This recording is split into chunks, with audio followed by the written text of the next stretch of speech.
Chapter 735. The helicopter slowly lowered its altitude in the pure blue sky. Below was a delicate and beautiful small town that almost looked like a telephone. The town was not big, without industrial pollution or dense traffic. The autumn leaves fell on the flat streets, with a touch of messy beauty, but the whole city was extremely clean. Villas were scattered in picturesque places, and large areas of greenery surrounded the whole city. The continuous green color and yellow leaves extended all the way to the end of the small town. The spectacular white waterfall gushed out of the mountain and fell down, turning into a clear lake around the city. The quiet and beautiful town surrounded by the lake seemed elegant, as if it had been forgotten by the whole world. This is the best world of mortals. Qin Weibai looked down at the scene through the window of the cabin, and a touch of longing flashed on her perfect face. No disputes, no calculations, no fatigue, and no struggle. If you don't want to do something, then don't do it. Real freedom, peace, and joy. It's too idealistic. In fact, there are some small disputes and contradictions, but most of them are controllable. Compared with the outside, this place deserves the word best. Lin Yuxian smiled. As the helicopter landed on the neat lawn, he opened the cabin door and bowed slightly. Patriarch, please. Qin Weibai nodded and walked out of the cabin. It had been a month since she got the body of the god of war, and Qin Weibai officially came to Switzerland. This was also the first time she came to the headquarters of the Lin clan. Her feet stepped on the green grass, and she looked up slightly at the small town in front of her and the welcoming crowd in the small town. Under the ancient mottled and poetic city wall, the welcoming crowd stood quietly and neatly, and everyone was staring at Qin Weibai. A golden fishtail dress wrapped her exquisite figure. Most of the time, she wore no makeup and wore light makeup.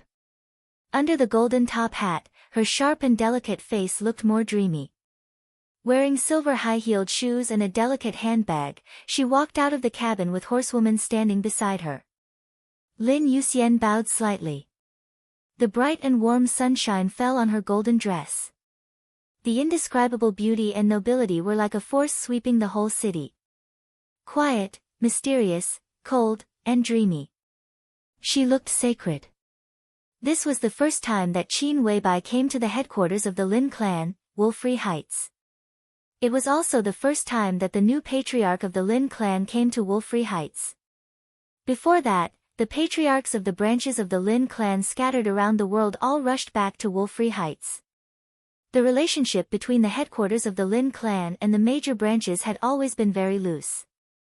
The headquarters provided the necessary development funds for the branches in the early stage, and after the branches matured, they also had to fulfill the responsibility of supporting the headquarters in terms of funds. Simply put, the headquarters and the major branches usually had no contact with each other except for receiving the funds from the major branches. Only when a branch encountered a great problem would the branch contact the headquarters and apply for arbitration from the headquarters. There had always been only one result of the arbitration, that was, the branch naturally helped the branch. The Lin clan would draw up a support plan as soon as possible. It was possible to ask other branches to give financial support, human support, or even military support and technical support to the branch in need of help. The Lin clan, which had developed for hundreds of years, had never interfered with the development of the branches. The major branches were densely packed on the genealogy, which could be described as various. There were consortiums in Europe, gangsters in North America, drug lords in South America, and warlords in Africa. No matter what kind of support a branch needed for help, the Lin clan could always give it what it needed at the first time. When a branch encountered a disaster, the patriarch of the headquarters would even intervene in person. For hundreds of years, the headquarters of the Lin clan had an expert at the peak of the invincible realm in each generation, which was also one of the keys to the headquarters' transcendent status. In general, the headquarters of the Lin clan had been living a peaceful life for hundreds of years. What they had done most was to coordinate the relationship between the major branches, give some help when necessary, and take back some money. The branches did not give much to the headquarters. The headquarters did not give much to the branches either. But the existence of each other was extremely important to each other. This was the perfect mutual need in politics. To be exact, this was an alliance, which was extremely stable and almost unbreakable. Hundreds of years might make the affection between countless branches and the headquarters become indifferent, but in this alliance, it didn't matter at all. The most important thing was that the two sides could give each other, but no one was a burden to the other. The headquarters did not need the money and power of the branches. Money, power, and status, to put it bluntly, were all external forces. Whether these things were important or not depended on what they could do. And if these things could be done, the headquarters could also do it. They received feedback from the major branches and could do almost everything. When the headquarters had so much money that they couldn't even count it, what was the point of the so-called interests? Similarly, the life in the headquarters was not what the major branches liked. That kind of leisure and freedom might be accepted by the majority of people, but it was not suitable for ambitious people. They could do whatever they wanted in the outside world, had money and power, and had strong support from all over the world. They did not covet the headquarters, and even if they did, what could they covet? The headquarters had almost no requirements for them. They were a group of carefree, lazy people. What they usually did was to coordinate the work of the major branches and be impartial. Even if they wanted to usurp the throne and become the patriarch of the headquarters, they still had to do this kind of work. They might not do it, but this was equivalent to destroying the survival mode of the entire Lin clan. The major branches would not agree. And those who didn't want to do this work would mostly set up new branches instead of usurping the throne, because the consequences of failure would be serious, and there would be no benefits if they succeeded. On the contrary, the more stable the core position of the headquarters was, the more stable the development of the major branches would be. This was a real win-win situation. This kind of alliance model was diametrically opposed to the way the Wang family of Beihai gathered all the branches. The Lin clan's approach would reduce the cohesion within the clan. To some extent, it would disperse the scale, and then reduce the deterrent, but it would never have to worry about internal strife. This kind of alliance was extremely stable. As long as they did not encounter an unimaginable foreign enemy that fundamentally destroyed the headquarters and all the branches of the Lin clan, this model of the Lin clan could develop for 500 years, 1,000 years, or even longer. The most important condition of this model was that there must be an expert in the headquarters who could control the situation, not only in the Lin clan, but also in the entire dark world. For example, Lin Fengting now. The idea of the Wang family of Beihai was undoubtedly to strengthen the cohesion within the family without limit. In the entire Beihai province, there were 7 sword-holding families, and dozens of branches of the Wang family of Beihai were all gathered together. While they shared interests with each other, sometimes it was tantamount to forcing the branches to be loyal to the family. This kind of forced cohesion was undoubtedly the most terrible at times. This was also the fundamental reason why the Wang family of Beihai had been the #1 power in the dark world for hundreds of years.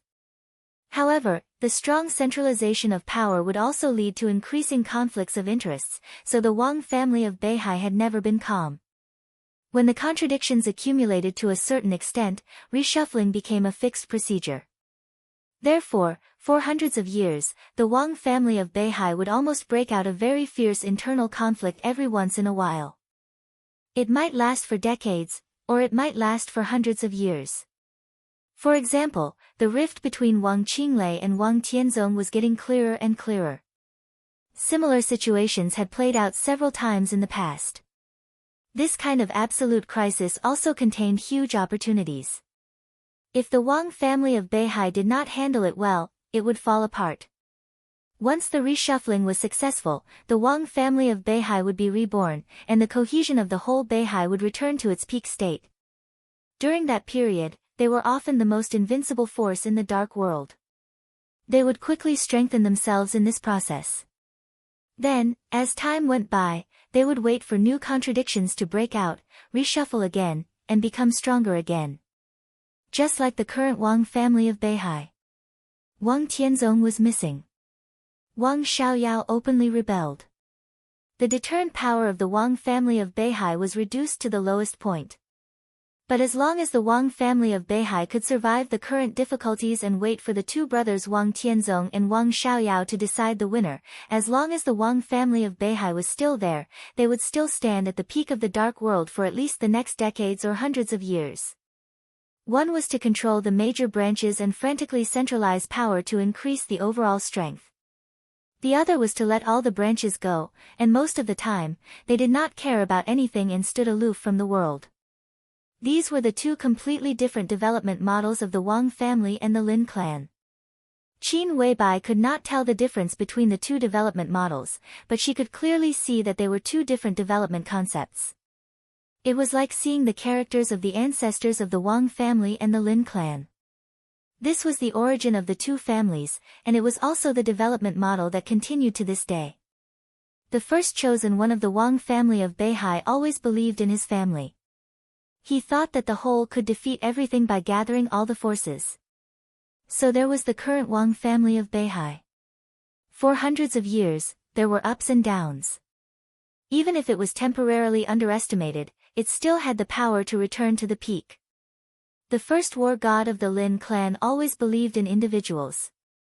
He believed that an invincible individual could sweep the whole world. So there was the current Lin clan. The headquarters maintained an absolute high-end combat capability and stood aloof from the world. The branches developed freely.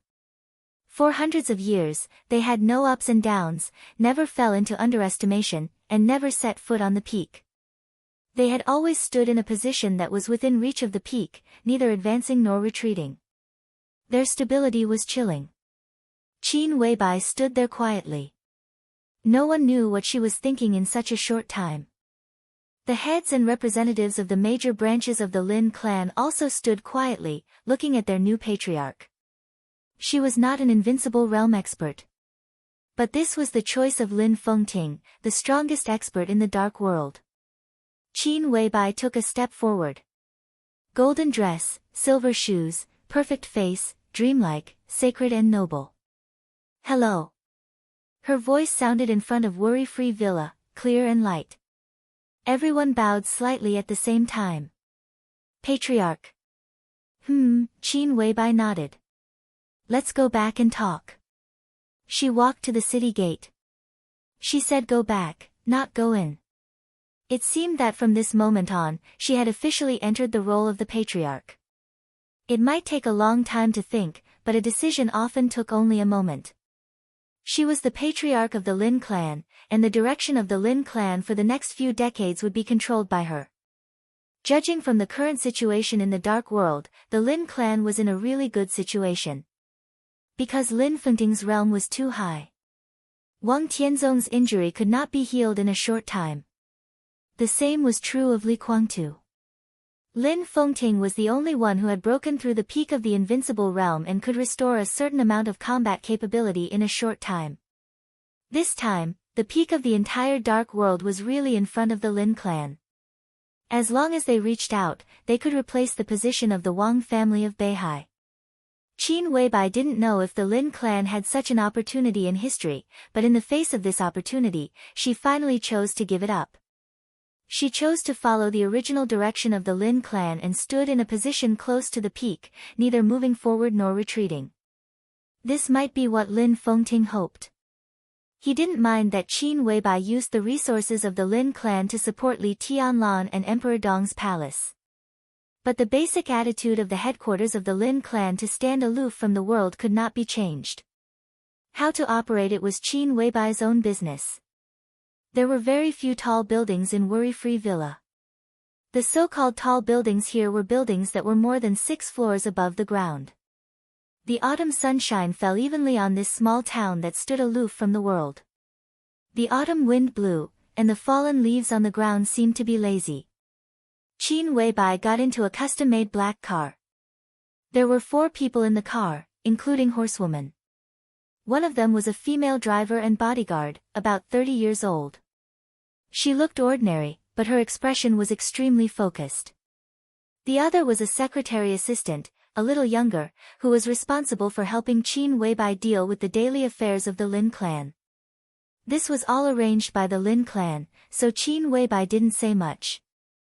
The mighty welcome motorcade drove into the gate of worry-free villa and entered an extremely wide welcome avenue. Slowly going down the wide welcome avenue, the motorcade gradually drove into a tunnel-like space. Qin Weibai raised her eyebrows. The secretary sitting in the passenger seat noticed Qin Weibai's expression and said softly, "Patriarch, Yingbin Avenue is the only driveway on the surface of worry-free villa. It connects all the underground traffic roads. Only after leaving Yingbin Avenue can you really enter worry-free villa. There are no vehicles or parking lots on the ground of the villa. In terms of ground planning, it is a large modern park. We built the underground traffic network of the villa hundreds of years ago. The underground driveway extends to every corner of the villa, and we have set up elevators and buildings. All the internal vehicles of the Lin clan usually travel underground." Qin Weibai nodded. "Shenzhou City." "Yes." The secretary nodded and said in a proud tone, "Everything in worry-free villa is similar to Shenzhou City, the capital of Beihai province. Shenzhou City is the most beautiful city in Zhengzhou State, and worry-free villa is more exquisite in this respect than Shenzhou City." Qin Weibai nodded with a smile. The whole city of Shenzhou City was also a park structure. There were only pedestrians on the ground, and no vehicles could be seen. The Wang family of Beihai used a lot of money to build all the traffic roads in Shenzhou City. The whole city looked like a huge garden. This multi-level urban structure meant that there were no so-called driveways in the whole city, only sidewalks. The driveways were built underground, which not only alleviated pollution, but also greatly reduced traffic accidents. Together with the subway line of Shenzhou City, it effectively solved the traffic pressure. In the survey of Zhengzhou State, Shenzhou City was the city with the best air index, the lowest pollution, the largest green area, and the highest satisfaction of people's lives among all the cities in Zhengzhou State. It was not that no city wanted to imitate Shenzhou City, but they could only think about it. Such a transformation was equivalent to rebuilding a city. Not only would it waste a city's financial income for many years, but Yuzhou could not approve the project. At present, Shenzhou City was the only city in Zhengzhou State that needed this kind of ridiculously expensive transformation. It is indeed more exquisite than Shenzhou City, Qin Weibai said. She had been to Shenzhou City more than once. Bicycles could occasionally be seen on the ground of Shenzhou City. And in worry-free villa. What was a bicycle? Perhaps most people did not have this concept. How many people are in the villa now? How big is the villa? Qin Weibai asked. The secretary thought for a moment and said accurately, the villa covers an area of about 40 square kilometers. Now there are 3,227 people who stay in the villa all year round, but there will definitely be more and more people in the future. Qin Weibai nodded and said, "I like it here." The secretary pursed her lips and smiled. Her little face was shining with pride from the bottom of her heart. The motorcade finally stopped in the underground parking lot near the center of the small town. The secretary led Qin Weibai into the elevator. When the elevator door opened, they had already entered a single-family villa with an exclusive small courtyard. This is your exclusive elevator with fingerprint identification. This is your office and residence. Patriarch, if there is anything else you need or if there is anything you are not satisfied with, you can tell me and I will arrange it right away. The secretary said with a smile. Qin Weibai glanced at the decoration in the hall and nodded casually. What's your name? I am Lin Ying, Patriarch. It is my honor to serve you. There was a touch of intimacy in Lin Ying's voice. In the Lin clan, which was not completely isolated from the world, the freedom of most people was based on the responsibility of a small number of people. The Lin clan had Lin Fengting, so the headquarters of the Lin clan stood aloof from the world. But the Lin clan had more than Lin Fengting. Lin Ying was undoubtedly also the core member of the next generation of the Lin clan. The fact that she could be called the secretary of the patriarch of the Lin clan had already explained this. Standing in her position, he could see the whole dark world more clearly, so he naturally knew Qin Weibai better. That kind of perfection, that kind of coldness, that kind of dreamy, that kind of wisdom, that kind of strength, that kind of expression. She was the most perfect woman, the one and only. She was the goddess of the dark world, and she deserved it. So Lin Ying's words were not flattery or compliments. They were completely from the bottom of her heart.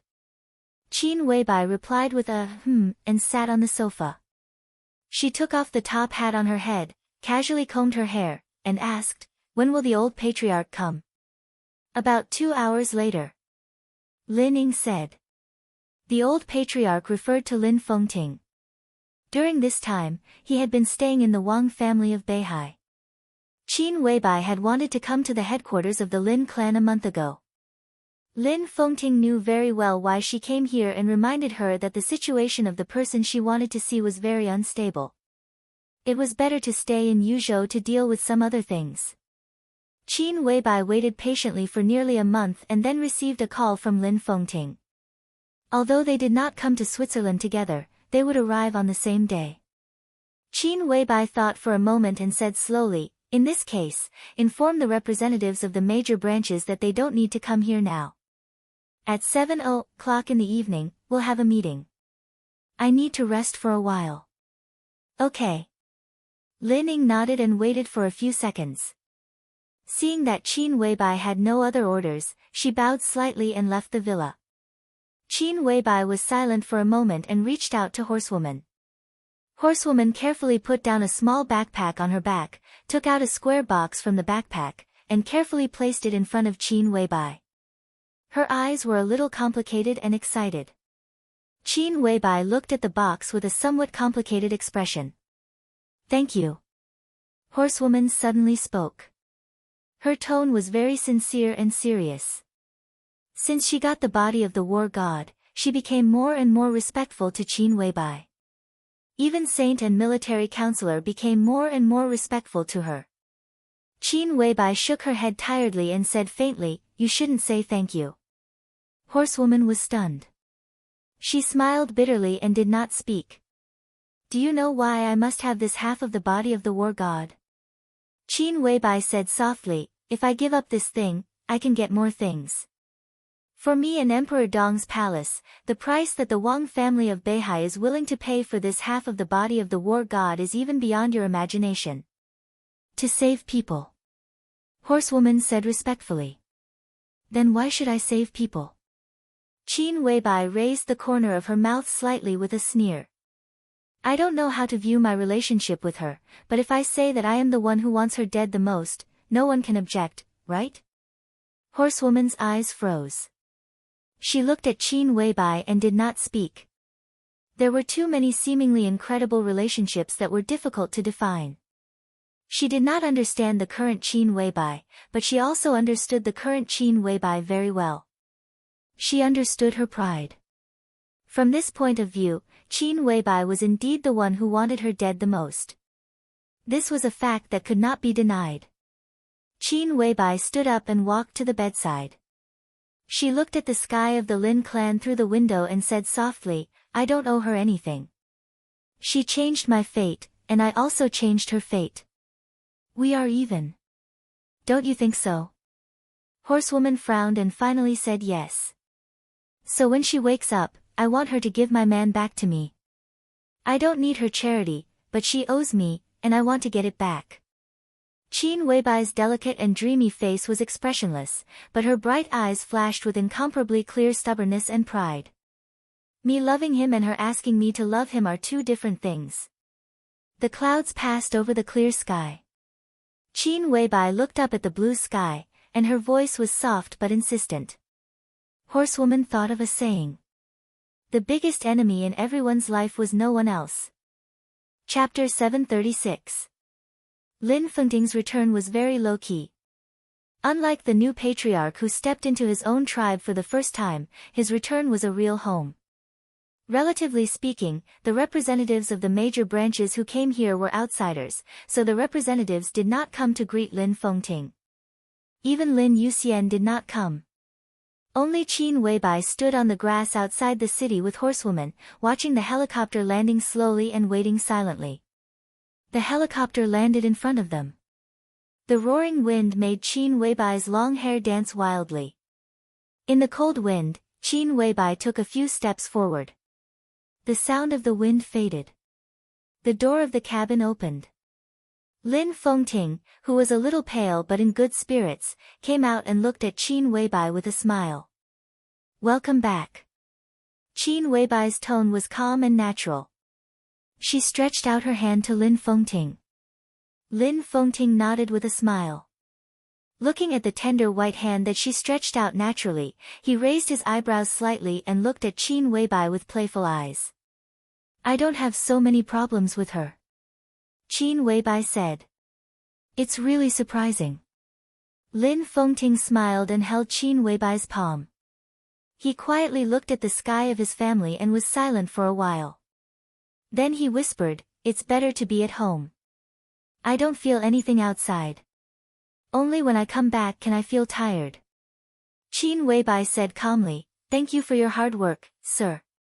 Lin Fengting suddenly smiled and said, "Patriarch, let me introduce a friend to you." He turned to look at the cabin. At the door of the cabin, a young woman in a white antibacterial suit walked out of the cabin door and saw Qin Weibai. Qin Weibai raised her eyebrows little by little. Her face was too delicate. This small movement did not destroy her beauty, but it made her suddenly more indescribable fierceness and strength. She looked at her charming silver eyes and was silent for a while. Then she said, "Beihai Silver Eyes? Nice to meet you, Boss Qin." Naylan Shuriying's tone was indifferent. It was not the kind of indifference that kept people 1,000 miles away, but a kind of indifference that did not care about anything. She lived in the core area of Mount Dibing all year round and was one of the most mysterious core members of the Wang family of Beihai. She did not know why Qin Weibai knew her, and she did not want to know. One after another, figures in white antibacterial suits came out from behind Naylan Shuriying. 3 men and 3 women, most of them middle-aged. Wang Junyi, Chen He, Sitiya, Song Qiu, Naylan Lingfeng, childhood. Qin Weibai's eyes swept over them one by one. "Hello, doctors of Team 002. Naylan Shuriying's silver pupils suddenly shrank. The expressions of the 6 people behind her changed drastically. Everyone looked at Qin Weibai as if they had seen a ghost. Not a human, damn it. It was a ghost. They were the top researchers in the Beihai Biological Laboratory. The Wang family of Beihai had the strictest confidentiality measures for such top talents in a certain field. But now it seemed that the so-called confidentiality measures were nothing in front of Qin Weibai. She not only called out their names, but also directly called out their team number in the Wang family of Beihai Biological Laboratory. They didn't even dare to think about what this meant. Lin Fengting's expression also changed slightly before returning to normal. "You want to save her?" Qin Weibai glanced at Lin Fengting and said lightly. "Aren't you here to save people as well?" Lin Fengting said with a smile. Qin Weibai snorted and looked at Naylan Shuriying and Team 002 in front of her. "What do you mean?" "To get a grasp of the situation. Team 002 will stay here." Lin Fengting said seriously, "In this matter, the Beihai family is very sincere. The Wang family of Beihai is very sincere. They are really generous," Qin Weibai said calmly. There were many teams in the biological laboratory of the Wang family of Beihai. There were 6 people in a group and they were arranged according to their serial numbers. The order was clear and straightforward. The number at the front also indicated the importance and professional quality of the team in the laboratory. The 000 team was the team that developed the body of the war god. They were undoubtedly extremely important, but they also had strong limitations. Their life work had nothing to do with the research of other gene potions. The only thing they were responsible for was the body of the war god. As the leader of this generation of the biological laboratory of the Wang family of Beihai, Team 001 was led by Silver Eyes Naylan Shuriying of Beihai. Everyone in the team was a treasure to the Wang family of Beihai. They mainly developed the 3rd generation of immortality potions and improved some other cutting-edge potions of the Wang family of Beihai. The 002 team was the top main force of the biological laboratory. In terms of professionalism, they might not be as professional as 001, but they were extremely knowledgeable.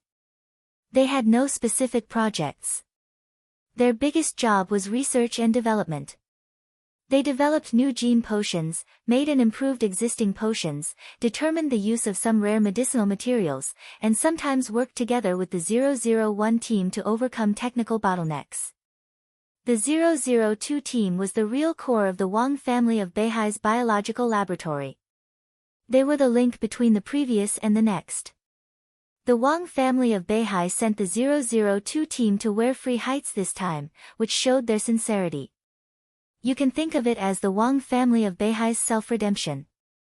Lin Fengting said with a smile. Qin Weibai nodded to Nalan Shuriying, turned to her car, and said slowly, "Summer solstice doesn't think so." Oh. Lin Fengting smiled gently. They are not sinners and don't need redemption. At least Summer Solstice doesn't think that the Wang family of Beihai is a sinner. In fact, they are not. Such great sincerity is nothing more than to increase the bargaining chips for compromise in the future. Qin Weibai opened the door and looked at Lin Fengting. Shall we go there now? Of course, every second counts. Lin Fengting took a deep breath, nodded, and sat in the passenger seat. Nalan Shuriying had already taken the 002 team into a business car. The car started slowly, entered the underground driveway of Warefree Heights, and stopped near the edge of the city. Lin Fengting personally led the way and entered his own villa. They took the special elevator. They entered the password. The elevator sank all the way for nearly 10 seconds before it stopped. Voice verification. Fingerprint verification. Body scan. Pupil scan. Third-level password verification.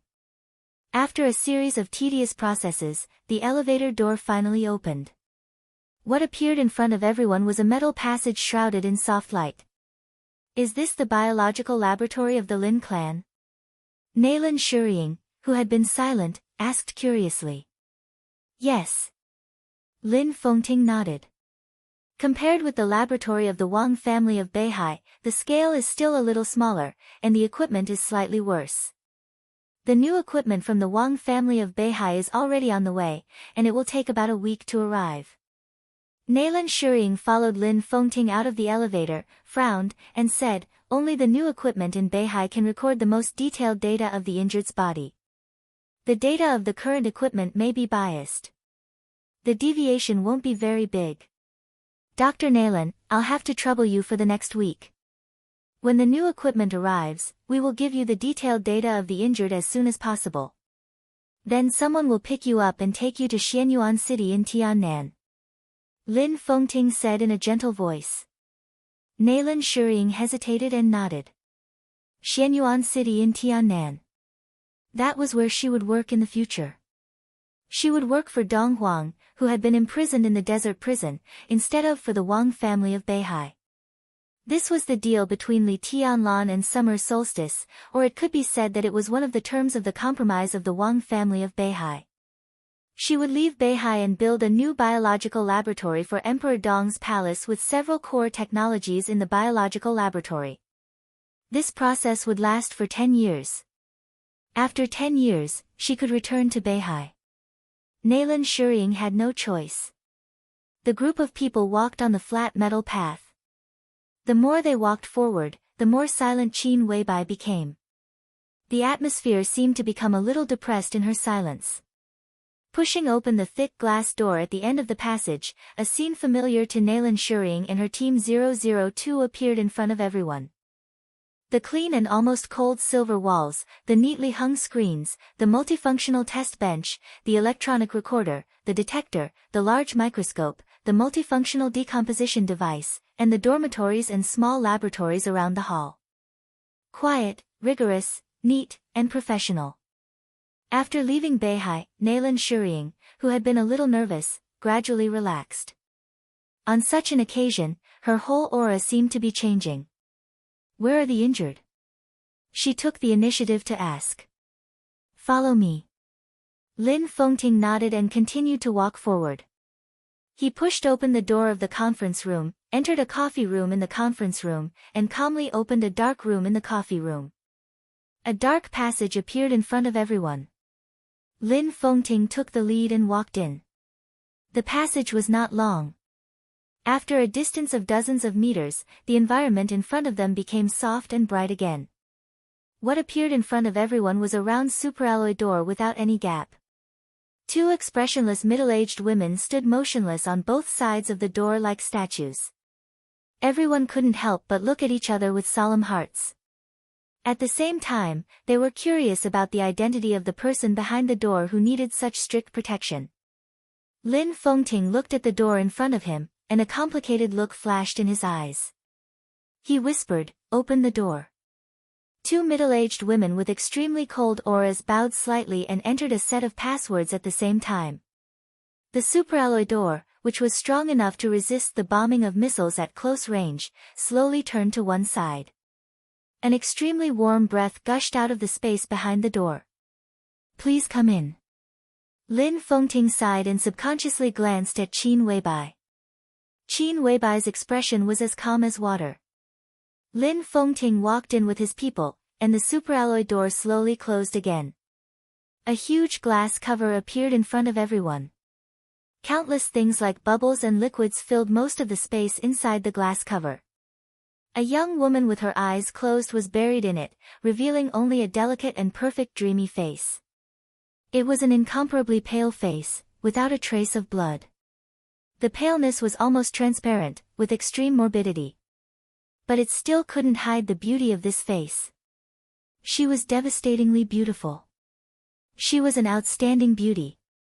Her eyes were closed, as if she was immersed in the deepest dream, and her whole body had no breath. Everyone looked at this scene with their mouths agape. Naylan Shuriying's body suddenly shook. She stared for a long time with her eyes wide open. Then she turned her head in disbelief and looked at Qin Weibai. "Why are you looking at me?" Qin Weibai stared at Naylan Shuriying expressionlessly. Naylan Shuriying shook her head in confusion and said incredulously, "Who is she?" "She is the wounded person you need to treat." Chapter 737. Naylan Shuriying turned her head again, looked at the woman in the glass cover, and took a deep breath. Countless incredible and absurd ideas kept flashing in her mind, and finally turned into disbelief. She took 2 steps forward subconsciously and reached out to touch the glass cover in front of her. Her eyes were a little dazed. The person in the cover lay quietly inside. Her pale, almost transparent, perfect face looked extremely delicate. She restrained her sharpness and extinguished her consciousness. That kind of fragility and helplessness were displayed in front of everyone's eyes. But she gave people a serene feeling. If death was an eternal sinking, she must have been really willing before falling into the darkness. Qin Weibai looked at it calmly, without any expression on her face, but her snow-white hands were clenched tightly. For many years, she had made countless plans, walked on the edge of the blade, mixed in conspiracies, and built her own general trend.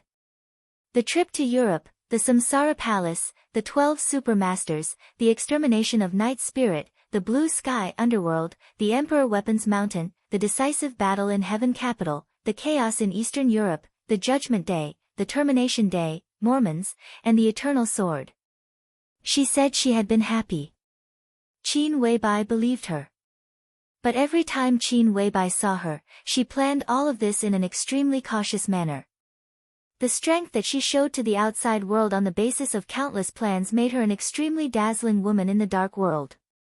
But every time Qin Weibai saw her, she could only feel the extreme sense of exhaustion and expectation from her. She had really used up all her means, all her trump cards, and offered everything she had. The end of Eastern Europe and the end of the Dark World. In the frenzied general trend, she personally pierced his chest, stained with blood, with all she had, what she missed, and what she was attached to, all her deep feelings and reluctance. Rising. Burning. The Eternal Sword. Countless obsessions completely ended at that moment. She seemed to have let go of a lot of things, but there was only one thing she could not let go. But it didn't matter. The entire dark world was almost buried with her. She officially took away an era. The shadows dissipated, the wind and rain stopped, and a sky without shadows was shrouding the person she could not let go of the most. He had his own radiance. All the meeting darkness was her own darkness. Qin Weibai took a deep breath and murmured softly, "How can you be so important?" Horsewoman and Lin Fengting glanced at her at the same time. Qin Weibai's voice gradually grew louder. "Why are you so important?" The knight's expression changed. Lin Fengting narrowed his eyes. Qin Weibai walked to the glass cover and looked at the transparent figure inside, who could be said to be infinitely close to death. She said very seriously, "I'm not convinced." The woman in the glass cover closed her eyes and did not respond. She was like the most exquisite and perfect work of art. Quiet, beautiful, gorgeous, dreamy, but without the slightest vitality. Qin Weibai turned to look at Naylan Shuying beside her and said in a tough tone, "Save her." Naylan Shuying glanced at Qin Weibai. She didn't know what the relationship between the two women inside and outside the glass cover was. After guessing for a while, she finally said, "I will do my best." A middle-aged woman in her 50s walked out from a secret door. She was holding a folder in her hand. When she saw the crowd surrounding the glass dome, she was stunned and frowned. Lin Fengting smiled and waved at her. "Sister, let me introduce you. This is Dr. Naylan Shuying from the Wang family of Beihai. She is the chief person in charge of the biological laboratory of Beihai. Dr. Naylan, this is my cousin, Lin Fengyue. She is currently in charge of the biological laboratory of the Lin clan." He did not introduce Qin Weibai. As the new patriarch of the Lin clan, although it was the first time for Qin Weibai to come to the Lin clan, a core figure like Lin Fengyue naturally knew her existence. "Hello, Dr. Naylan." Lin Fengyue took the initiative to reach out and shake hands with Naylan Shuying. The person in charge of the biological laboratory of the Lin clan was not beautiful. She was in her early 50s, and there were even some age spots on her face. Her hair was almost all white, and she looked gloomy and serious from head to toe. She obviously knew what Naylan Shuying was here for, but she did not show any mercy when she spoke. She just said seriously, "I thought Dr. Naylan and your team could do their best. It is said that the biological laboratory of the Wang family of Beihai is unparalleled in the world. I am not convinced. Dr. Naylan, I hope you can prove this to me." Naylan Shuying nodded and did not take it seriously. "I need the physical data and brainwave records of the injured, as well as the report of cell activity in the past 72 hours, blood tests, body X-rays, and your conclusions." Lin Fengyue took a deep look at her, handed the folder in her hand to Naylan Shuying, and sighed, "Most of the things you want are here, please come with me." At present, the data of the injured are at the lowest point. Many of the data are even lower than the theoretical survival data. We have tried various methods, we have tried all kinds of methods. We have used a lot of recovery drugs, but it didn't work. The method you see now is the result of our best efforts. Naylan Shuying looked back at the huge glass cover. The glass cover was naturally not glass. The things inside that looked like bubbles were naturally not bubbles either. This kind of huge transparent glass cover was mostly used in aerospace engineering. It was an extremely rare fusion metal that could form the best sealed space. The foam inside was a semi-solid nutrient solution that had a large amount of restorative drugs added into it. This nutrient solution was very airtight and easy to absorb. It was also at a constant temperature and was soft enough to not harm the injured person's body. Not only could it better maintain her almost completely exhausted vitality, but the greatest role that the nutrient solution could play was just maintenance. The vitality of the injured, even in the nutrient solution, was still declining little by little, but the speed was much slower than under normal circumstances. But no matter how slow it was, there would always be an end, and that would be real death. In fact, the Lin clan was busy saving the injured during this time, but their greatest efforts were not on how to let her recover, but on how to slow down the loss of her vitality in the nutrient solution all day long. We have already sent the first batch of body data to Beihai half a month ago, the second batch of data was sent a week ago, and the third batch of data was sent 3 days ago. Dr. Naylan, the data in your hand is from yesterday. I want to know if you have any ideas, even if it is some vague ideas. This injured person is very important to the Lin clan, and it is also very important for the improvement of our technology in the field of biology. Lin Fengyue led a group of people into her laboratory and spoke with a serious expression. Your thinking is wrong. Naylan Shuying was silent for a moment. It doesn't work to slow down the loss of the injured person's vitality.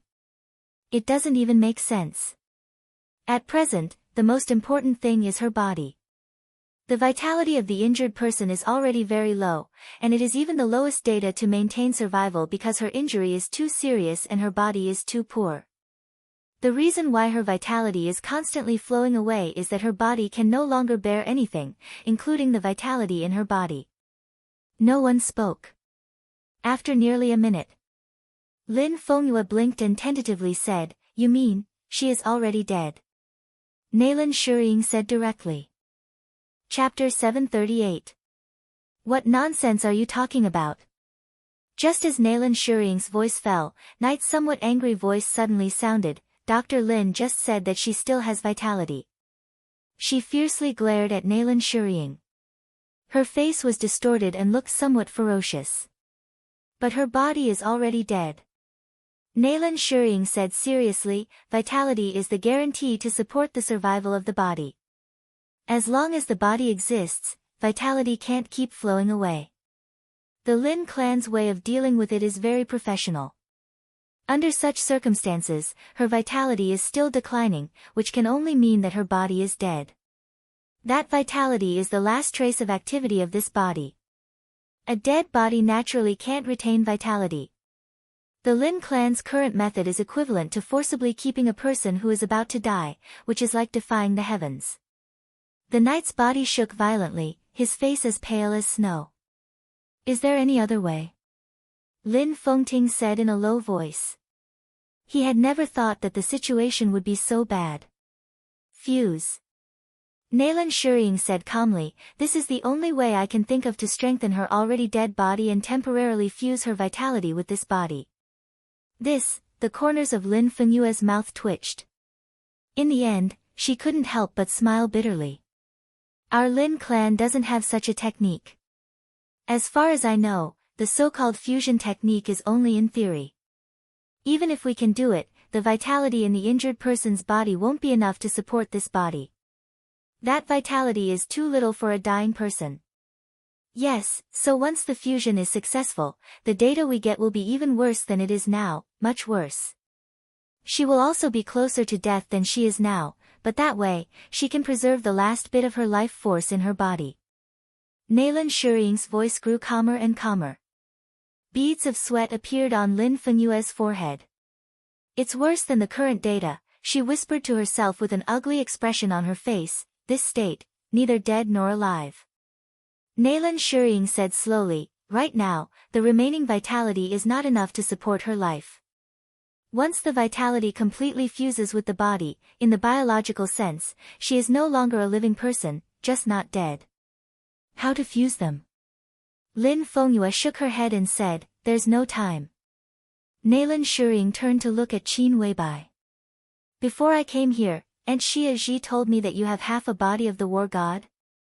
She asked softly. The body of the god of war.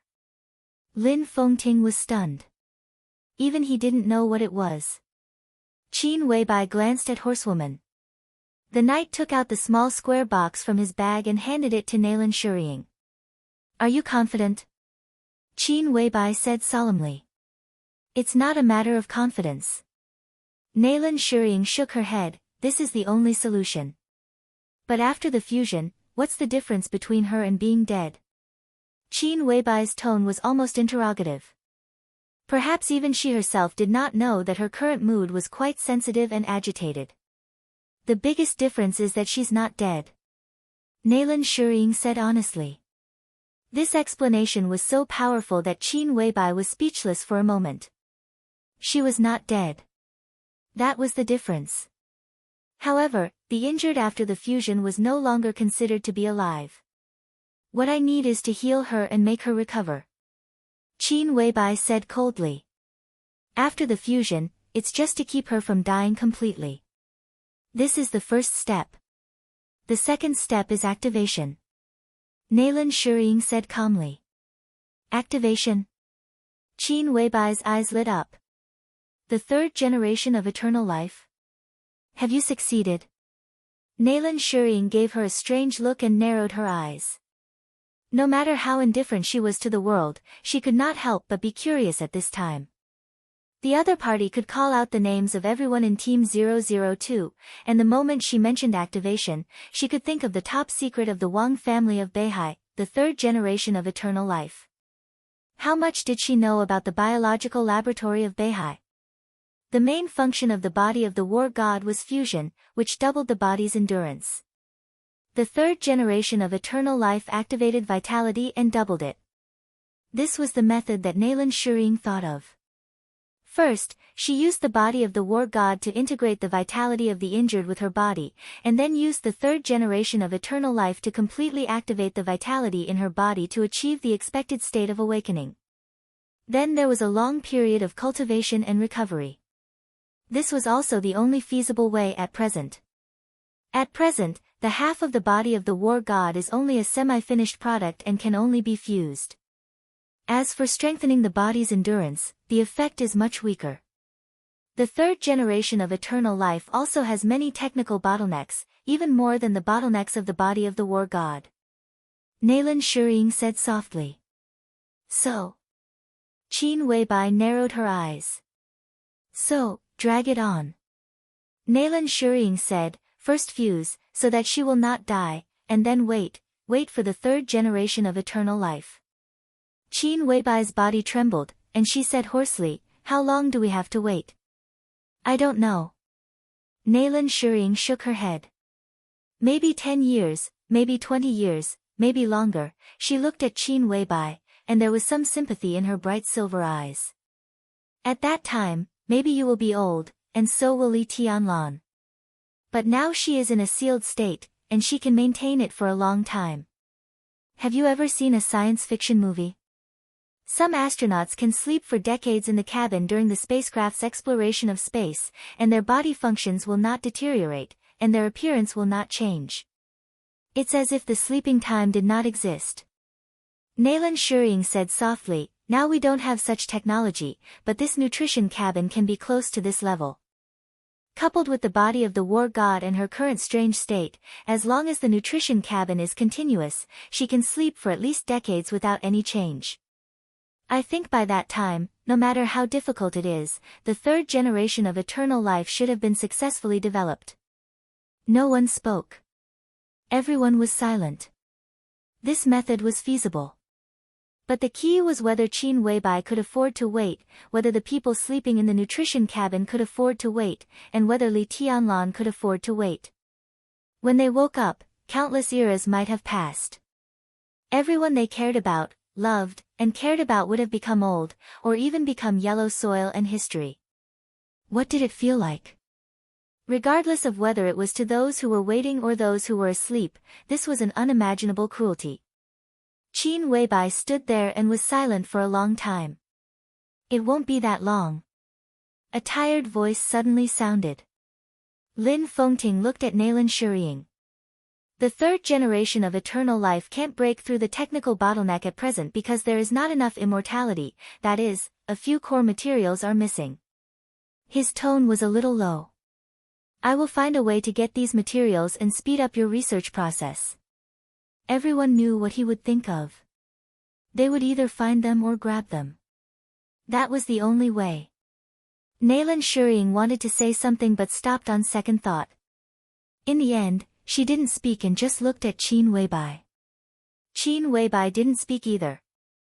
After a long time, Naylan Shuying said softly, I understand how you feel, but time can't be delayed. The vitality in the patient's body is passing away every moment. The later the decision is made, the worse her condition will be after the fusion. Lin Fengting looked at Qin Weibai and then at Naylan Shuying.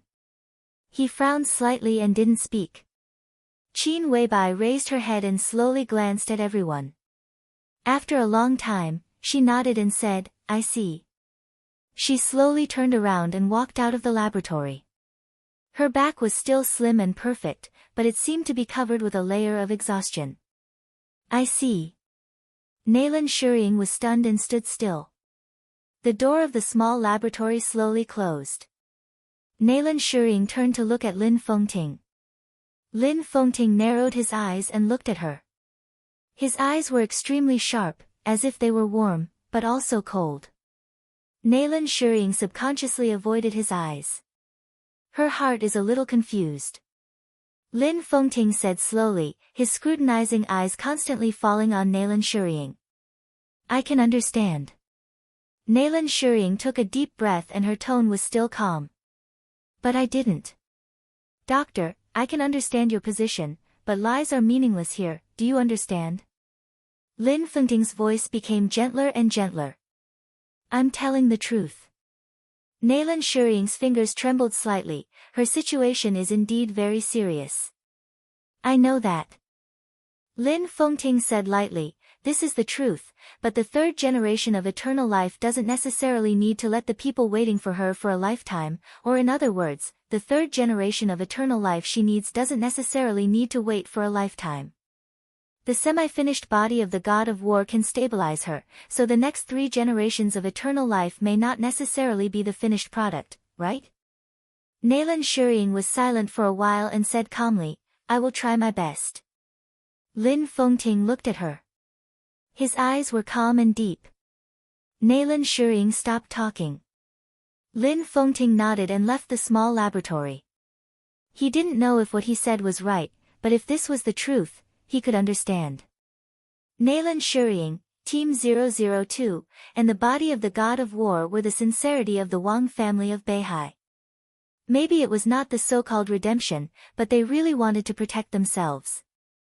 Once Li Tianlan walked out of the desert prison, the development of Emperor Dong's palace would be unstoppable in a short time. If Li Tianlan went to the peak, the Wang family of Beihai could only bow their heads and compromise.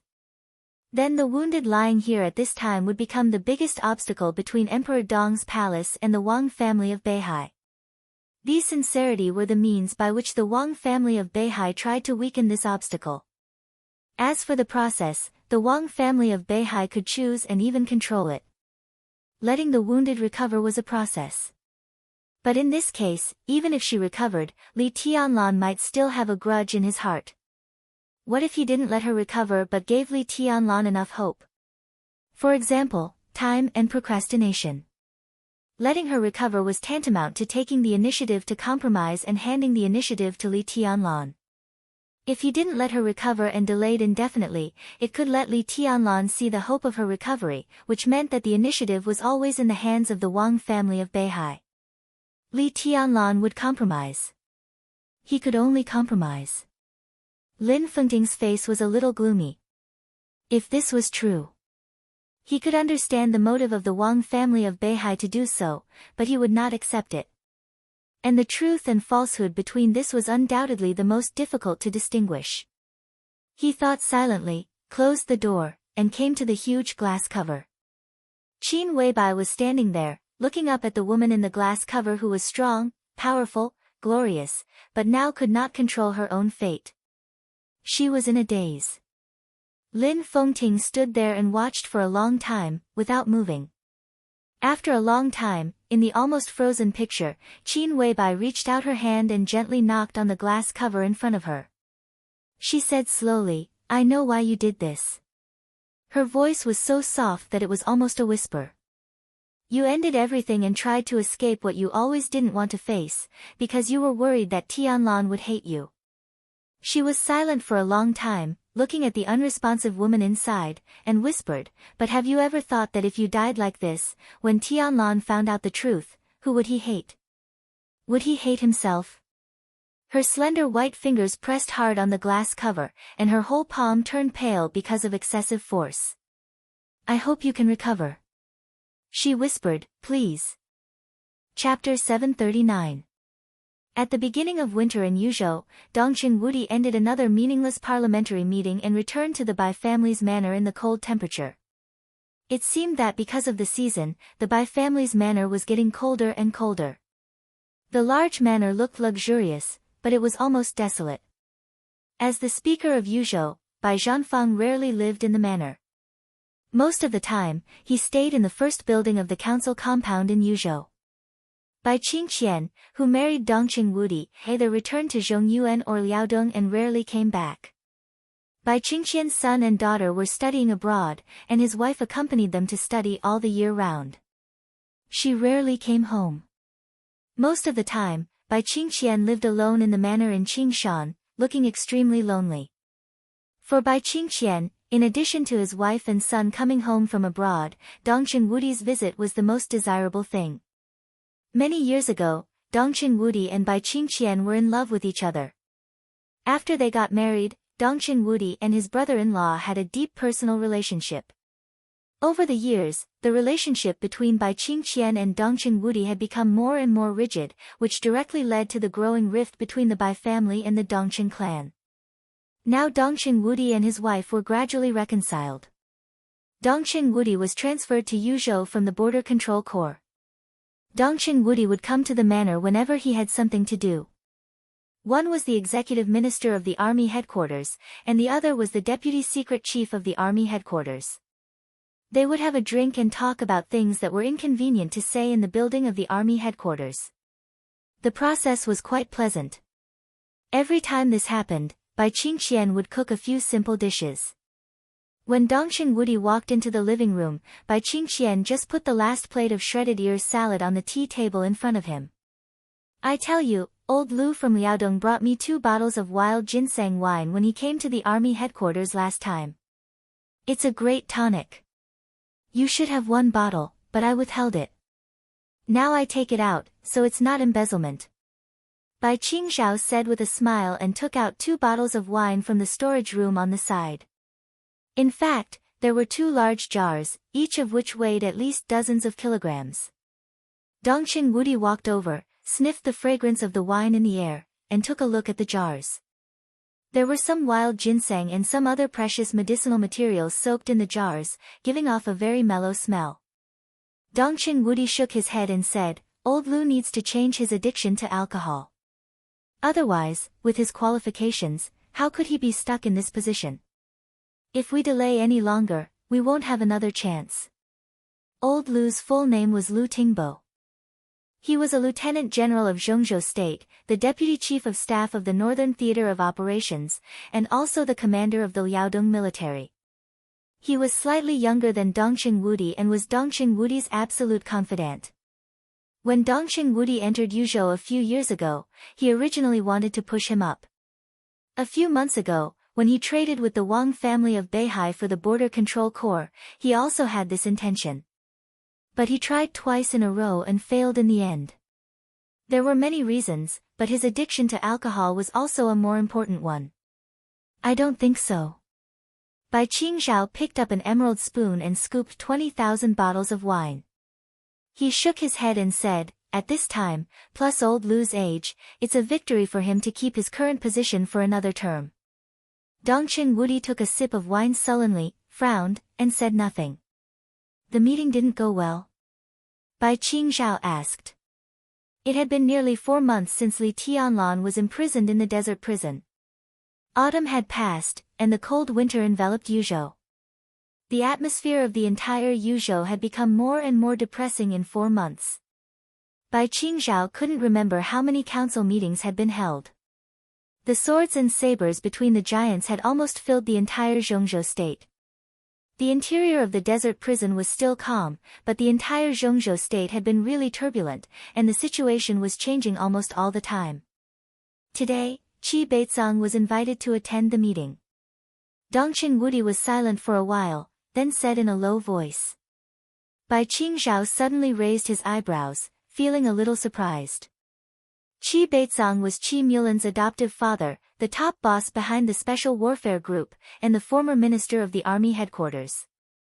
It should have been a big deal that he was invited to attend the meeting of the giants. As the deputy secret minister of the army headquarters, it was impossible for Bai Qingzhao not to know the news. But in fact, he really didn't receive any notice. The task force? Bai Qingzhao gently tested the waters. Humph. Dongqing Wudi snorted and said gloomily, the reports are all the same. There is no concrete evidence. I suggest that Tianlan continue to be imprisoned. Bai Qingzhao nodded.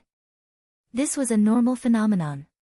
In fact, suggesting that Li Tianlan continue to be imprisoned was the protection of the giant group and the southeast group for him. This also meant that at least in the power configuration within the task force, the giant group and the southeast group had the advantage. At least in the suggestions that the task force had reported several times, there had been no suggestion to directly execute Li Tianlan.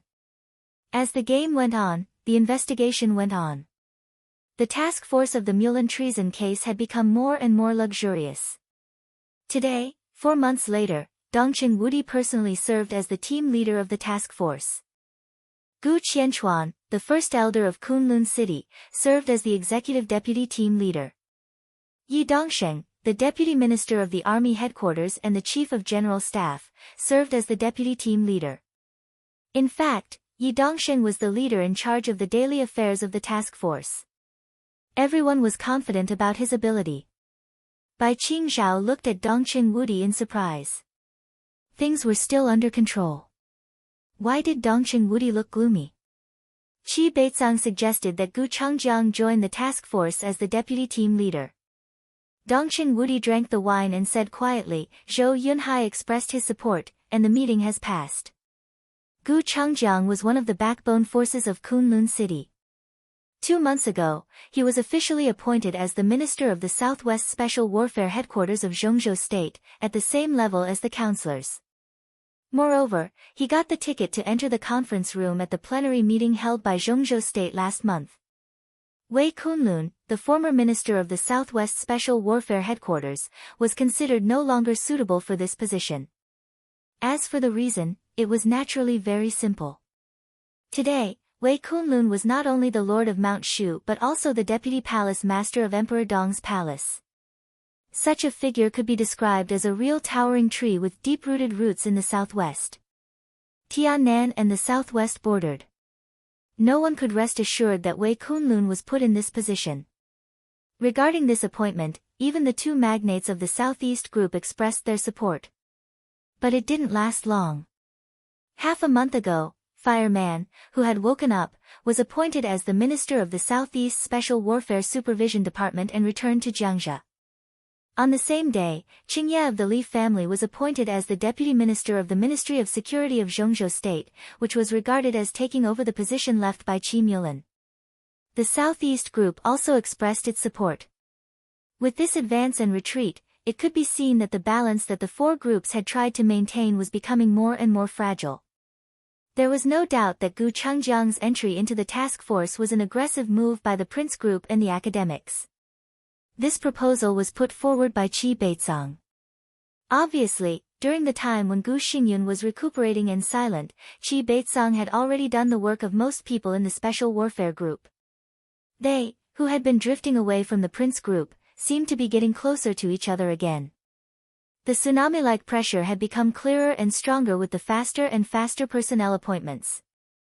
Bai Qingzhao held the wine in his hand and thought about it seriously. Then he slowly shook his head and said, It's okay.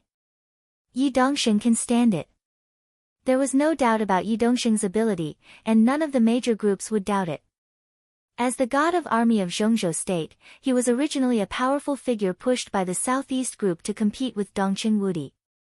At the most intense moment of the competition between the two, Yi Dongsheng's voice and recognition at the top were no worse than Dongqing Wudi's.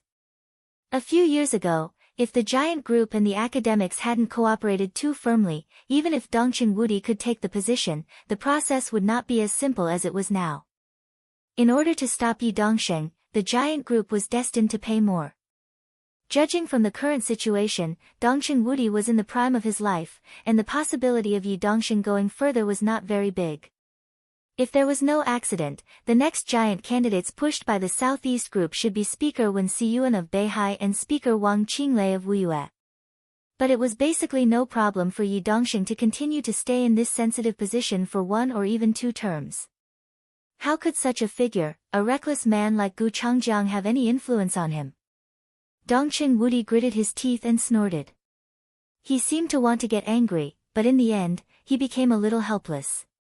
It's certain that Yi Dongxing can control the task force, but the key is, can the Southeast Group and the Wang family of Beihai still stand it? They had been playing for 4 months. Could the Southeast Group and the Wang family of Beihai still stand it? It seemed that there was no need for any answer at all. But when Bai Qingzhao heard this sentence, he suddenly felt a chill in his heart. What do you mean? His expression became extremely serious. How can this kind of thing be up to them? They have to stand it even if they can't. That's true.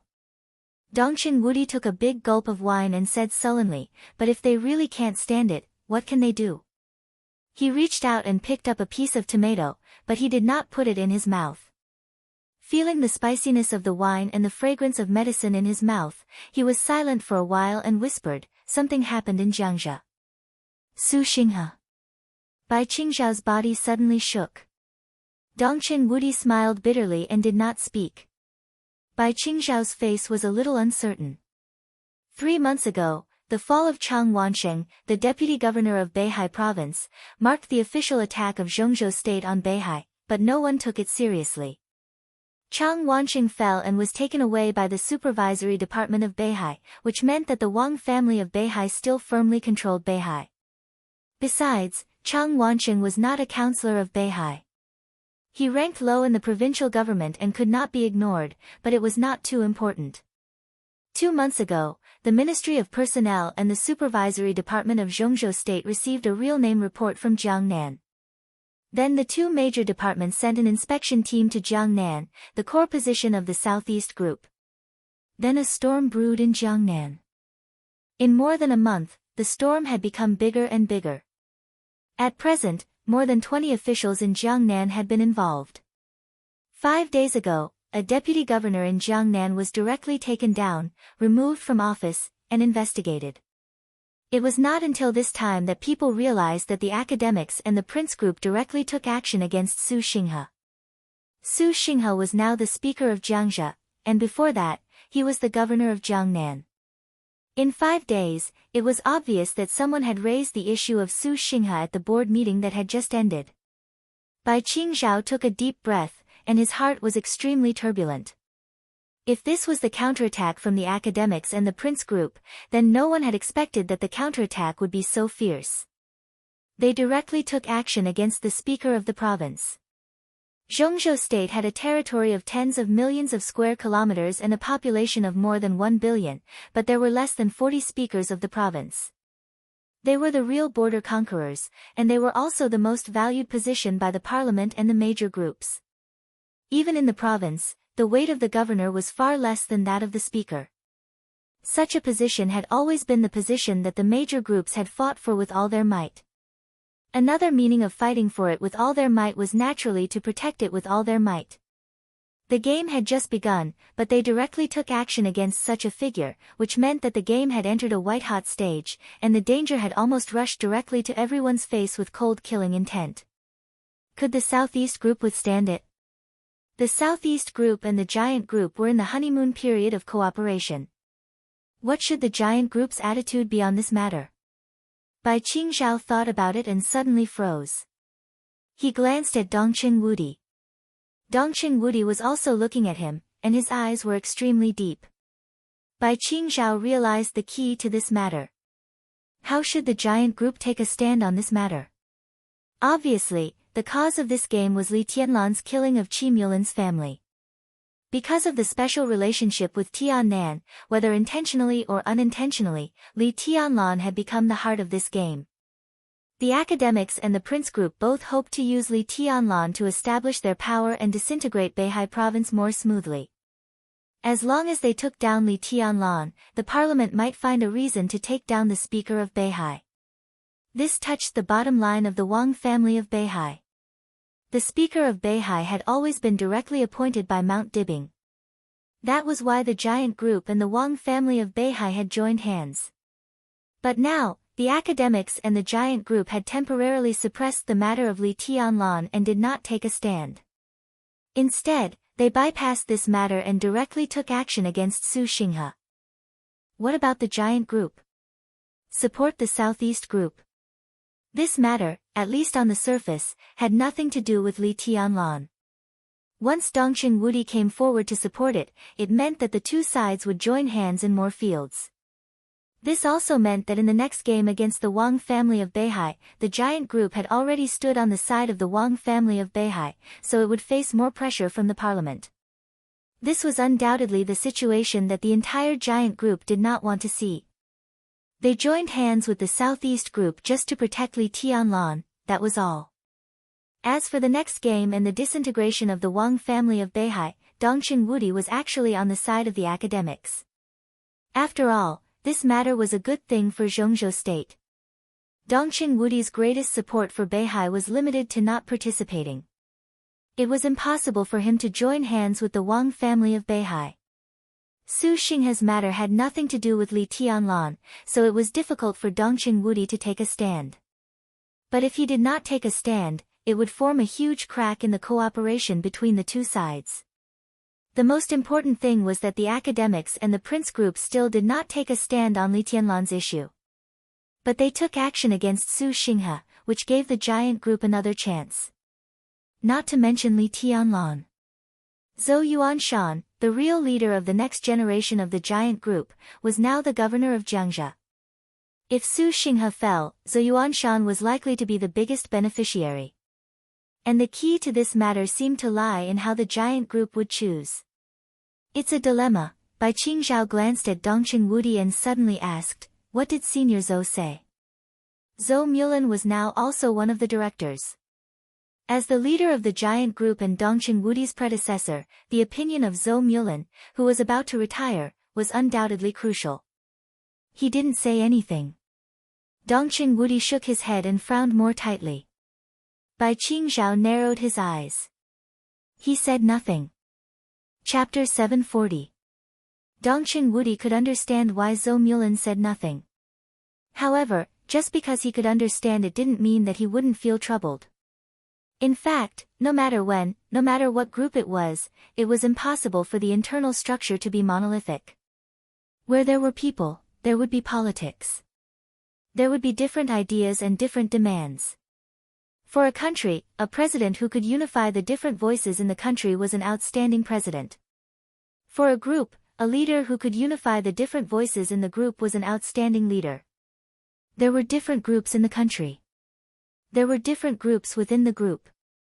Balance and compromise were topics that could never be avoided if one wanted to have a common voice and allow a country or group to develop smoothly.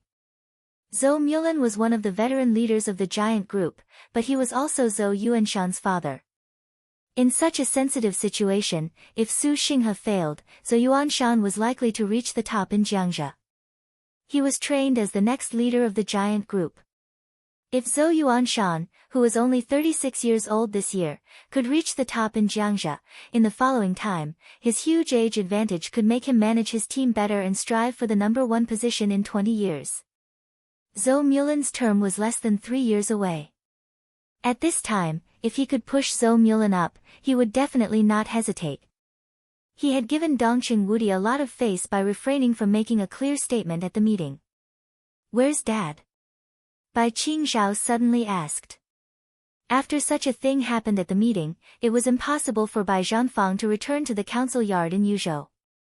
This matter seemed to have nothing to do with the giant group, but it might be related to the future pattern of the giant group. Who could be careless? He's a guest in the Hidden Dragon Sea's 5th building. Dongqing Wudi took out a cigarette, lit it, and handed one to Bai Qingzhao. Bai Qingzhao was stunned and felt relieved. The 5th building in the Hidden Dragon Sea was called Cunning Pavilion, where Zhou Mulan lived. As one of the 9 directors, Dongqing Wudi naturally had a residence in the Hidden Dragon Sea. The 3rd building, Glowing Pavilion, was prepared for Dongqing Wudi.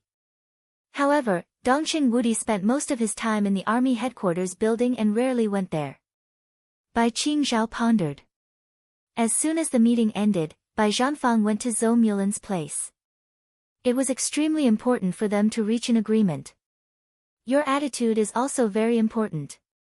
Bai Qingzhao thought for a moment. What do you think about Su Xinghe? It's not easy for me to talk about this. Dongqing Wudi shook his head helplessly. It's hard to guess the president's attitude. If you don't speak, then the Southeast group, there will be problems. But if it's just once, it's not a big problem. As you said, the Wang family of Beihai has no way out. If they can't stand it, they have to stand it. I'm silent this time. Even if the Wang family of Beihai is dissatisfied, they won't say much. But the problem is, what about the future? Now they had bypassed the problem of Tianlan and started to attack the Southeast group. Su Xinghe was the first one. Who knew who the second one would be? If we continue to remain silent, then what is the so-called cooperation? Bai Qingzhao took a deep breath and muttered, if this continues, who knows how long it will take. If this matter is suppressed by Li Huacheng, his prestige will be damaged, but it can actually destroy our relationship with the Southeast. I don't know how many years Tianlan will have to stay in the desert. Dongqing Wudi did not speak. I have two suggestions. First, we must let the task force have some concrete evidence. Secondly, we have to find a way to test the president's attitude. He has the involvement of the academics, and they are plotting something big in this matter. There might be a chance. Bai Qingzhao said slowly, word by word. It's useless. Dongqing Wudi shook his head. The task force is a cover. How can we find evidence of Qi Mulan's treason? Even if there is, evidence isn't the deciding factor at the level of the parliament. The establishment of the task force is just a way for both sides to take a step back in order to save face. What about the president's attitude? Bai Qingzhao put out his cigarette. Dongqing Wudi's expression was a little gloomy. He pondered in silence for a long time before slowly saying, if you were the president, what would you choose? Bai Qingzhao was stunned. He did not quite understand. He subconsciously shook his head and said, I don't know. He bypassed Tianlan and attacked Beihai, but it doesn't mean that he doesn't care about Tianlan and Emperor Dong's palace. In this way, his choices are limited. First, he was waiting for me to come to him. On the matter of Tianlan, he took a step back and announced that Qi Mulan had committed treason and Tianlan was innocent. We both reached a compromise and gave enough benefits to the academics. In this way, we, the Prince Group and the Academy will join hands to suppress the Southeast Group. The Wang family of Beihai will definitely lose. Bai Qingzhao glanced at Dongqing Wudi and waited for him to continue. Second, an indescribable brilliance flashed through Dongqing Wudi's eyes, and his voice became a little low. Second, we take down Su Xinghe and let Yuan Shan take the position. He will come to us on his own initiative and promise to fully support Yuan Shan in the next 20 years to let him take that position. As for the conditions, he twitched the corner of his mouth and said coldly, we give up Tianlan. Bai Qingzhao sucked in a breath of cold air and stood up abruptly, almost knocking over the tea table. The wine in the small celadon bowl shook violently and spilled out. Fully support Zhou Yuanshan and give up Li Tianlan. Li Huacheng's choice was infinitely magnified in Bai Qingzhao's mind in an instant. If he chose this proposal, he would not talk to Dongqing Wudi at all. He would go directly to Zhou Mulan. Zhou Mulan originally wanted to support Li Tianlan, but obviously he was more willing to support his son.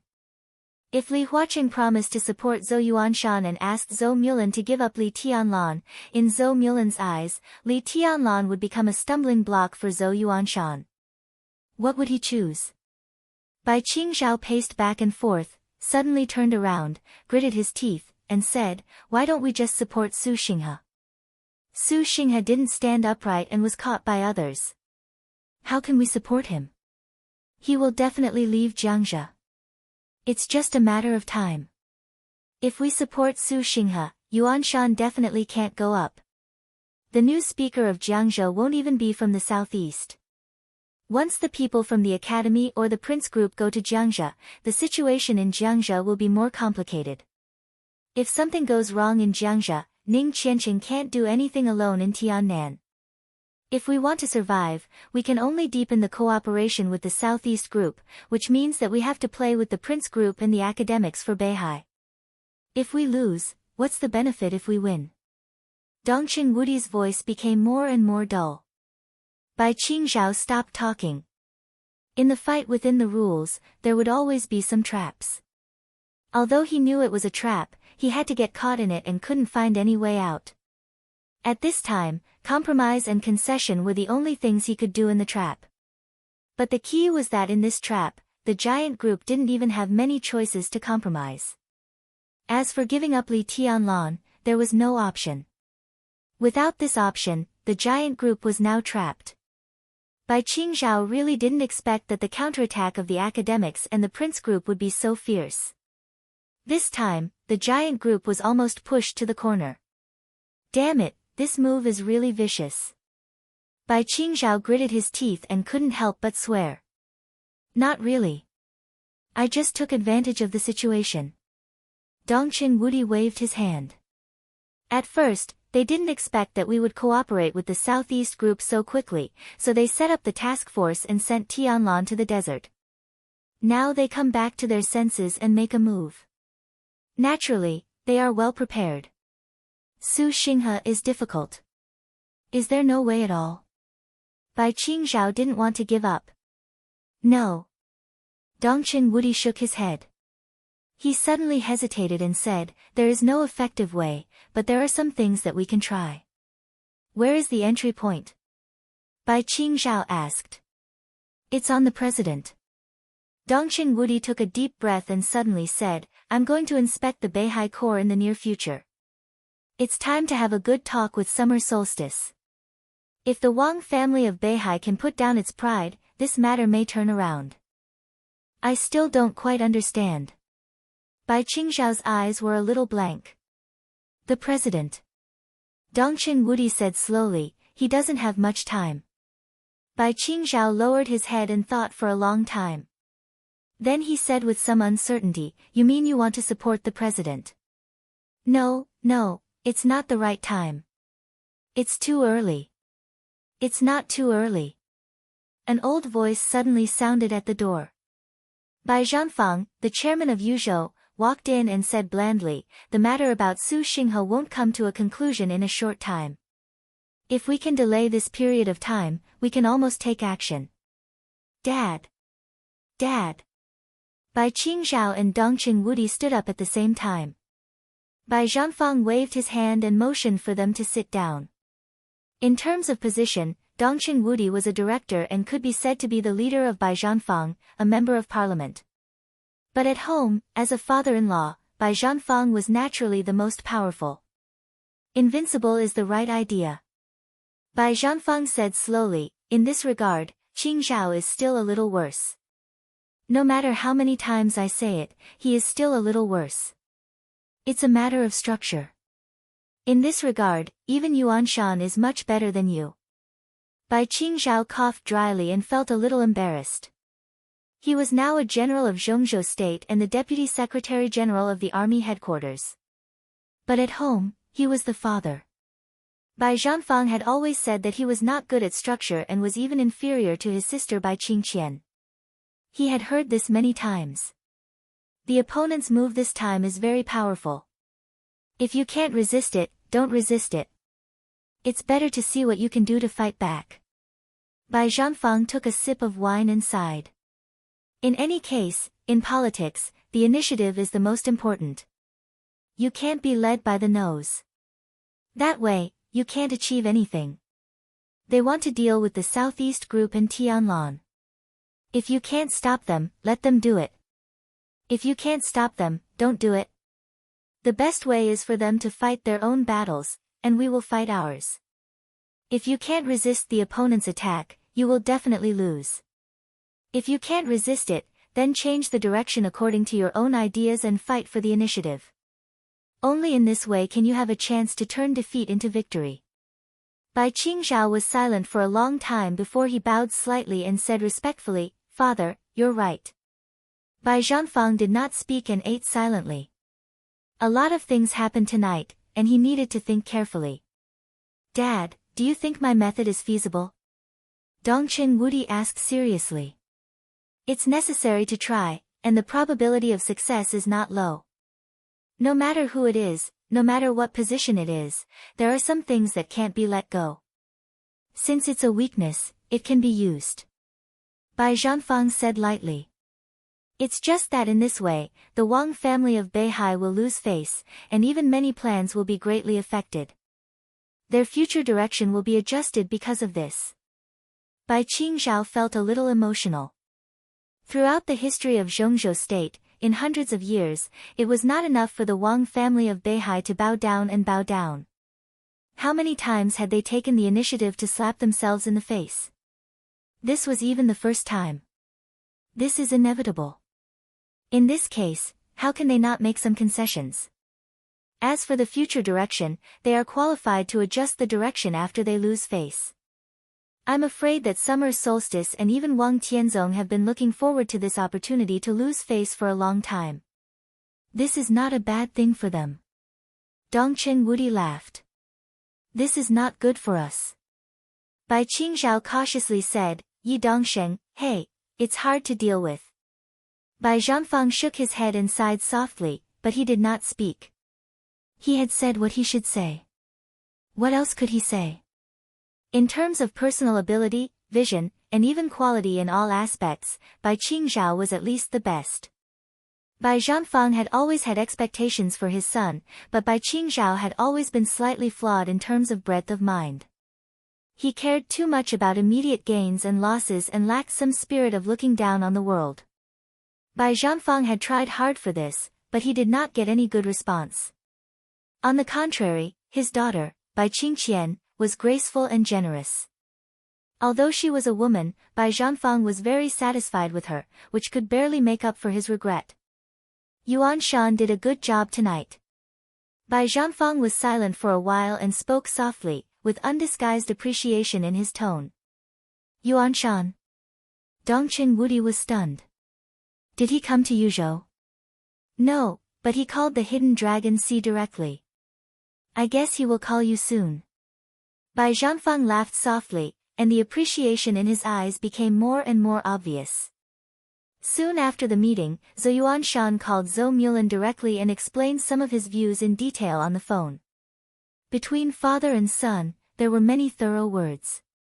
He was Zhou Mulan's son, and he did his father's ideological work for his own future. His identity was more useful than anyone else. The phone call lasted for nearly 40 minutes. Bai Zhanfang had been waiting on the side. It could be seen that Zhou Mulan was greatly touched. After hanging up the phone, he naturally told Bai Zhanfang what to say. Zhou Yuanshan's second call was to Ji Wenzhang, a counselor of Zhongzhou State and the minister of the Ministry of Supervision. In the face of the leader of the Wang family of Beihai, Zhou Yuanshan, as the governor of Jiangxia, was not polite at all. He might not be furious, but his words were extremely fierce. On the phone, he even asked whether the parliament believed in Jiangxia or not. Ji Wenzhang was directly contradicted, but he was not unhappy at all. Zhou Yuanshan's attitude was undoubtedly what he needed most. The problem in Jiangnan was getting bigger and bigger. There were already voices in the Ministry of Supervision that an inspection team would be sent to Jiangxia. Zhou Yuanshan's call could be said to have helped him a lot and relieved his pressure to a considerable extent. Zhou Yuanshan's third call was directly to President Li Huacheng. He said openly and secretly that Jiangxia needed stability. He was the successor of the giant group. At this time, his attitude of protecting Su Xinghe was extremely clear and firm. Such a move had too many unusual meanings, especially when the relationship between Zhou Yuanshan and Su Xinghe was not harmonious. Zhou Yuanshan's righteous words, regardless of the immediate gains and losses, were bound to be unanimously recognized by a considerable part of the Southeast Group's forces.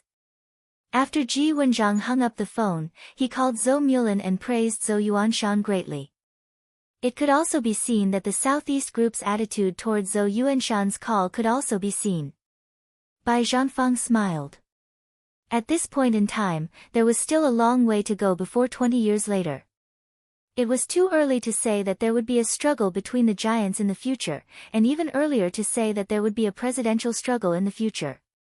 If the competition between the dazzling next generation like Wang Jingxin and Zhou Yuanshan was not obvious before then, after tonight's call, Zhou Yuanshan had clearly taken a half step ahead.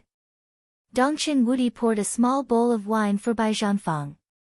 Bai Zhanfang picked it up and put it to his mouth, but did not drink it.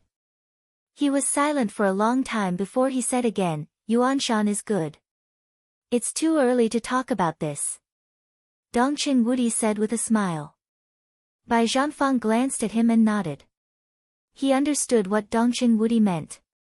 If summer solstice was really willing to lose face and Li Huaqing's attitude was lax, the Wang family of Beihai was bound to adjust its direction after it survived the current crisis. At that time, Wang Jingxin would become more important in the sequence of the Southeast Group, and the competition with Zhou Yuanshan in the future would become more and more fierce. What would happen in the future was still uncertain. But it was really too early to talk about this now. Tianlan has to suffer a little. Bai Zhanfang said softly. That boy doesn't feel wronged. I think he's a little too happy in the desert. Xiao Mahai's mind is in a mess all day long.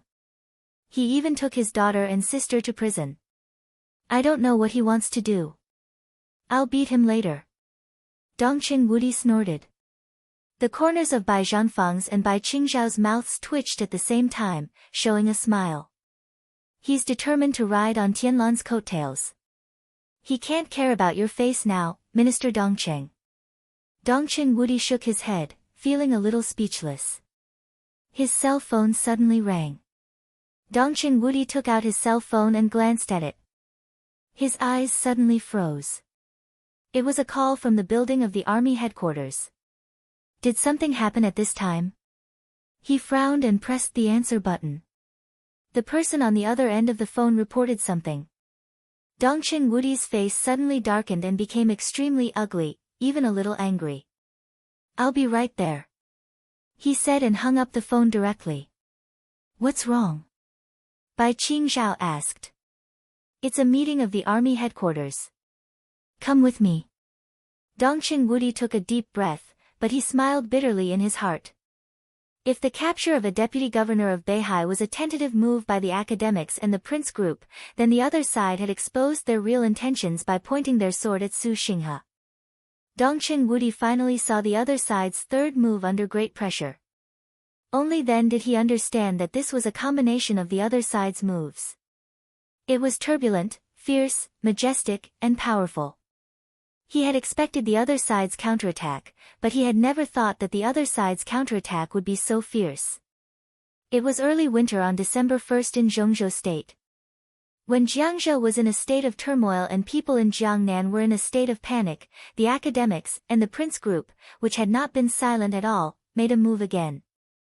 It was also mixed with the power from the Southeast Group, which could not be concealed at all. On this cold night, an application from Beihai appeared directly in the building of the army headquarters. Jiang Hongwei, a member of the Parliament of Zhongzhou State, the Marshal of the Army Headquarters of Zhongzhou State, and the Commander of the Border Control Corps, codenamed Dijiang, applied to resign as a member of the Parliament of Zhongzhou State, Marshal, and the Commander of the Border Control Corps. A stone stirred up 1,000 ripples. Chapter 741. Before and after the Spring Festival, Dongqing Wudi flew around the major theaters of operations in Zhongzhou State almost every day. On behalf of the Parliament, the Cabinet, and the Army Headquarters, he visited the soldiers and officers who still stuck to their posts during the Spring Festival. Bai Qingxian was also busy with official business in Liaodong. The couple, who had made an appointment with Li Tianlan to spend the new year with him in the desert, could only put this matter aside for the time being and change it to the Lantern Festival together. This year, as Dongqing Qiuqi and Zhou Yuanshan got into high positions, they became busier and busier. Dongqing Rushi was in a coma, so the Dongqing clan was extremely quiet. The relationship between Dongqing Hanguang and his brother Dongqing Hanjian was not harmonious. Although they didn't live far away, they didn't want to spend the new year with each other, so they came to the Bai family in Yuzhou. During this sensitive period, Dongqing Hanguang, the former standing minister of the army headquarters of Zhongzhou State, spent the Spring Festival in the Bai family, which naturally aroused countless speculations. Countless people thought that this was the voice of the giant group's strong integration in the group to cope with the increasingly severe situation. Therefore, the high-level officials of the Prince Group and the academics had met several times in private to discuss countermeasures. Although Dongqing Hanguang had retired for several years, his identity as a founding member of Zhongzhou State had not changed at all. Not to mention within the giant group, even in the other 5 groups, there were old subordinates of Dongqing Hanguang. Now most of them were in high positions or had just retired. Such an old man's influence was extremely great. His every possible targeted action was enough to make everyone feel like they were facing a formidable enemy. These high-ranking officials seemed to have no idea that Dongqing Hanguang came to Yuzhou just because of the loneliness of an old man in his old age. His son, daughter-in-law, granddaughter, grandson-in-law, adopted son, and grandson were all gone. His old friend, who used to come to drink and play chess with him every spring festival in the past, also died in the rain in Lin a few months ago. Some were dead, some were busy, some were imprisoned, and some were in a coma. This year was extremely tortuous for Dongqing Hanguang. Because of his internal distress, the old man, who was once all-powerful on the highest stage of Zhongzhou State, almost became much older in the shortest time. It seemed that only when he came to Yuzhou and faced Bai Zhanfang, an old friend who should have retired long ago but was still strong, could he calm down a little. The 14th day of the first month. In the afternoon, Dongqing Hanguang and Bai Zhanfang sat in the pavilion of the manor, silently looking at the chessboard in front of them, lost in thought. Invincible can't come. Woody can't come. Yeah, he said that he's a little busy, and something came up at the last minute. He just came out of the Eastern War Zone, and he's going to return to the Chinese server. Qing Qian is already waiting for him there. Dongqing Hanguang's tone was a little low. Tonight's dinner is just us 2 old guys again. Dongqing Hanguang said in a low. Bai Zhanfang shook his head helplessly. Dongqing Hanguang had made it clear that Bai Qingqian was waiting for him in Zhongyuan, which meant that Bai Qingqian would not come back until Dongqing Wudi came back. Dongqing Hanguang's eyes flashed, and he said thoughtfully, Wudi is going to Hanga Pass, Hof Wudi Festival Pass. There was a flash of surprise in Bai Zhanfang's eyes. As the largest military family in Zhongzhou State, Dongqing Wudi had a classified weapons research institute near Hanga Pass. Bai Zhanfang knew this very well. Moreover, Dongqing Wujin, the leader in the field of individual weapons and metal alloys in China, almost stayed in that weapons research institute all the time. The falling stars that Li Tianlan had used were also made by Dongqing Wujin. If that's the case, Endless has made a new discovery. But it's not right. Qingqian won't follow him. So this new discovery probably has nothing to do with Zhongzhou State. Dongqing Hanguang narrowed his eyes. He remembered about half a year ago. At that time, Li Tianlan was put in the desert prison. Dongqing Wudi took the Xian Yuan sword out of the prison and gave it to Qin Weibai. At that time, Qin Weibai hadn't gone abroad yet. She went directly from Yuzhou to Zhongzhou and asked Dongqing Hanguang to meet Dongqing Wujin. That day, Qin Weibai took a few boxes with her. Dongqing Hanguang didn't know what she said to Dongqing Wujin, but when she left, the boxes in her hands were gone. After that, Dongqing Wujin went directly to the Military Research Institute near Hanga Pass and there was no news from him until now. He thought silently, picked up a chess piece, and said slowly, it should be a good thing. Bai Zhanfang thought for a moment, nodded seriously, and put down the chess piece in his hand. I won. Dongqing Hanguang looked down at it. The black and white intertwined on the dense chessboard had long become an extremely complex pattern. As Bai Zhanfang put down the chess piece, the 5 white characters on the chessboard had been slanted into a line. Good move. Dongqing Hanguang thought for a long time, then nodded and said, let's start again. When the plane landed in the Secret Research Institute near Hanga Pass, night had fallen. A black car with a local license plate was parked next to the helicopter. Bai Qingxian stood in front of the car, smiling at Dongqing Wudi who walked out of the cabin. Her eyes were gentle and quiet. It took a long time for the Eastern Theater of Operations. I'm late. Dongqing Wudi held his wife's hand. In the cold weather, her palm was a little cold. It's okay. I just arrived. Bai Qingxian said softly, why did Big Brother call us here? He just said that there was something very important about Tianlan. It should be about the Xianyuan sword. Dongqing Wudi didn't delay anything. He took Bai Qingxian to the gate of the base. A few months ago, I gave the Xianyuan sword to Qin Weibai, and Qin Weibai gave it to Big Brother. Today, Big Brother called us here. Did you make any progress? Why did you give the Xianyuan sword to Big Brother? Bai Qingxian was a little curious. I don't know. Dongqing Wudi shook his head. Since then, Big Brother has been staying here, cutting off contact with the outside world. It was not until a few hours ago that he contacted me for the first time. Under the night sky, a thin figure was standing in front of the door of a small villa that looked a little shabby. Seeing Dongqing Wudi and his wife coming over, he took a step forward, nodded, and said somewhat dully, Wudi, Qingxian, here you are. Big Brother. Dongqing Wudi nodded, his eyes a little strange. How did you end up like this? Dongqing Wujin smiled. In fact, although the relationship between Dongqing Hanguang and Dongqing Hanjian was tense, there was not much interest dispute. Dongqing Hanjian looked down on Dongqing Hanguang, but Dongqing Hanjian was very good to Dongqing Wudi.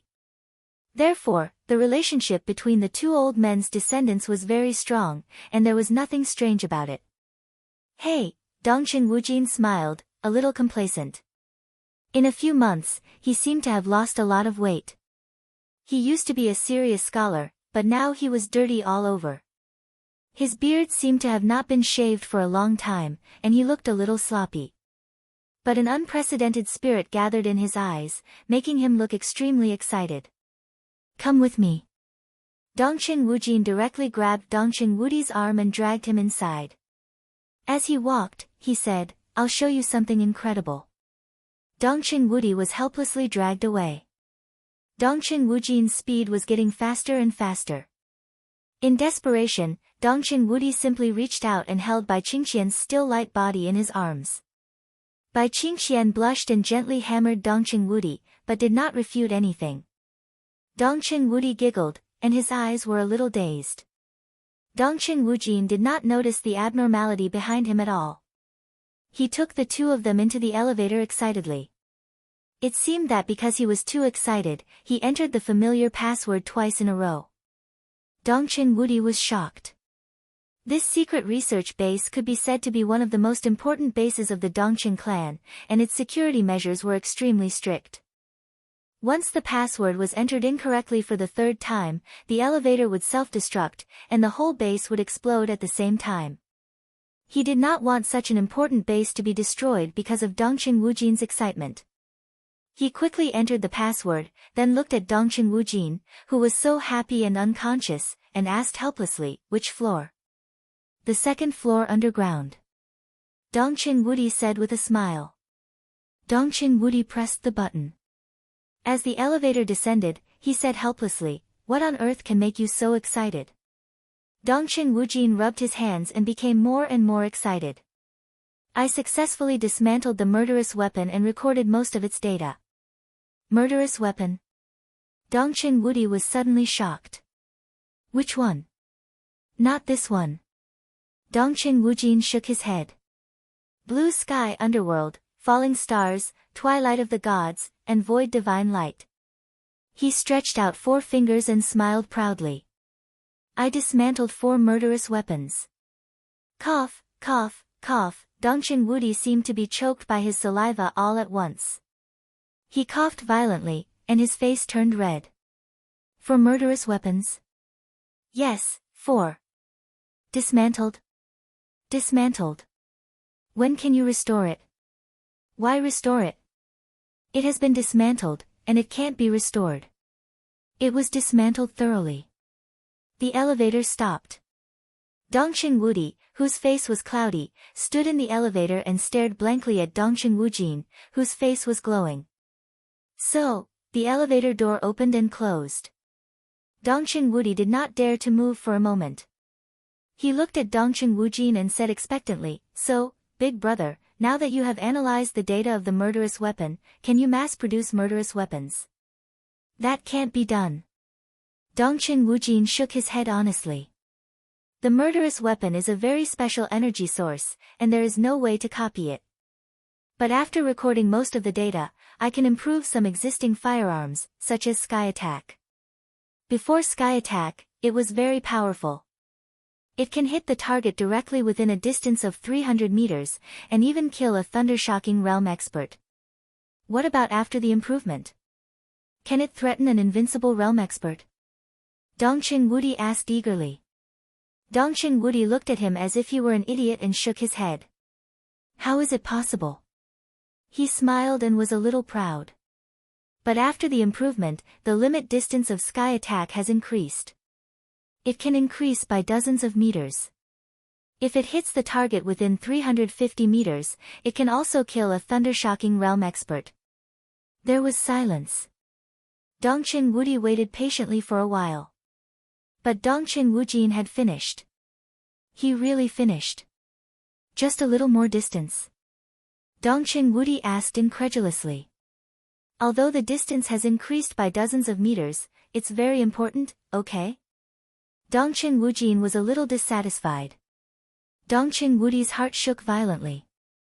Of course, he knew that the distance of dozens of meters was very important, especially when shooting at a thunder-shocking realm expert. The distance of dozens of meters could almost be said to be the line of life and death. But 4 murderous weapons. Dongqing Wudi dismantled 4 valuable murderous weapons just to add a little distance to a standard piece of equipment. "You prodigal. Our 4 murderous weapons. Blue sky underworld, falling stars. Twilight of the gods, divine light of void.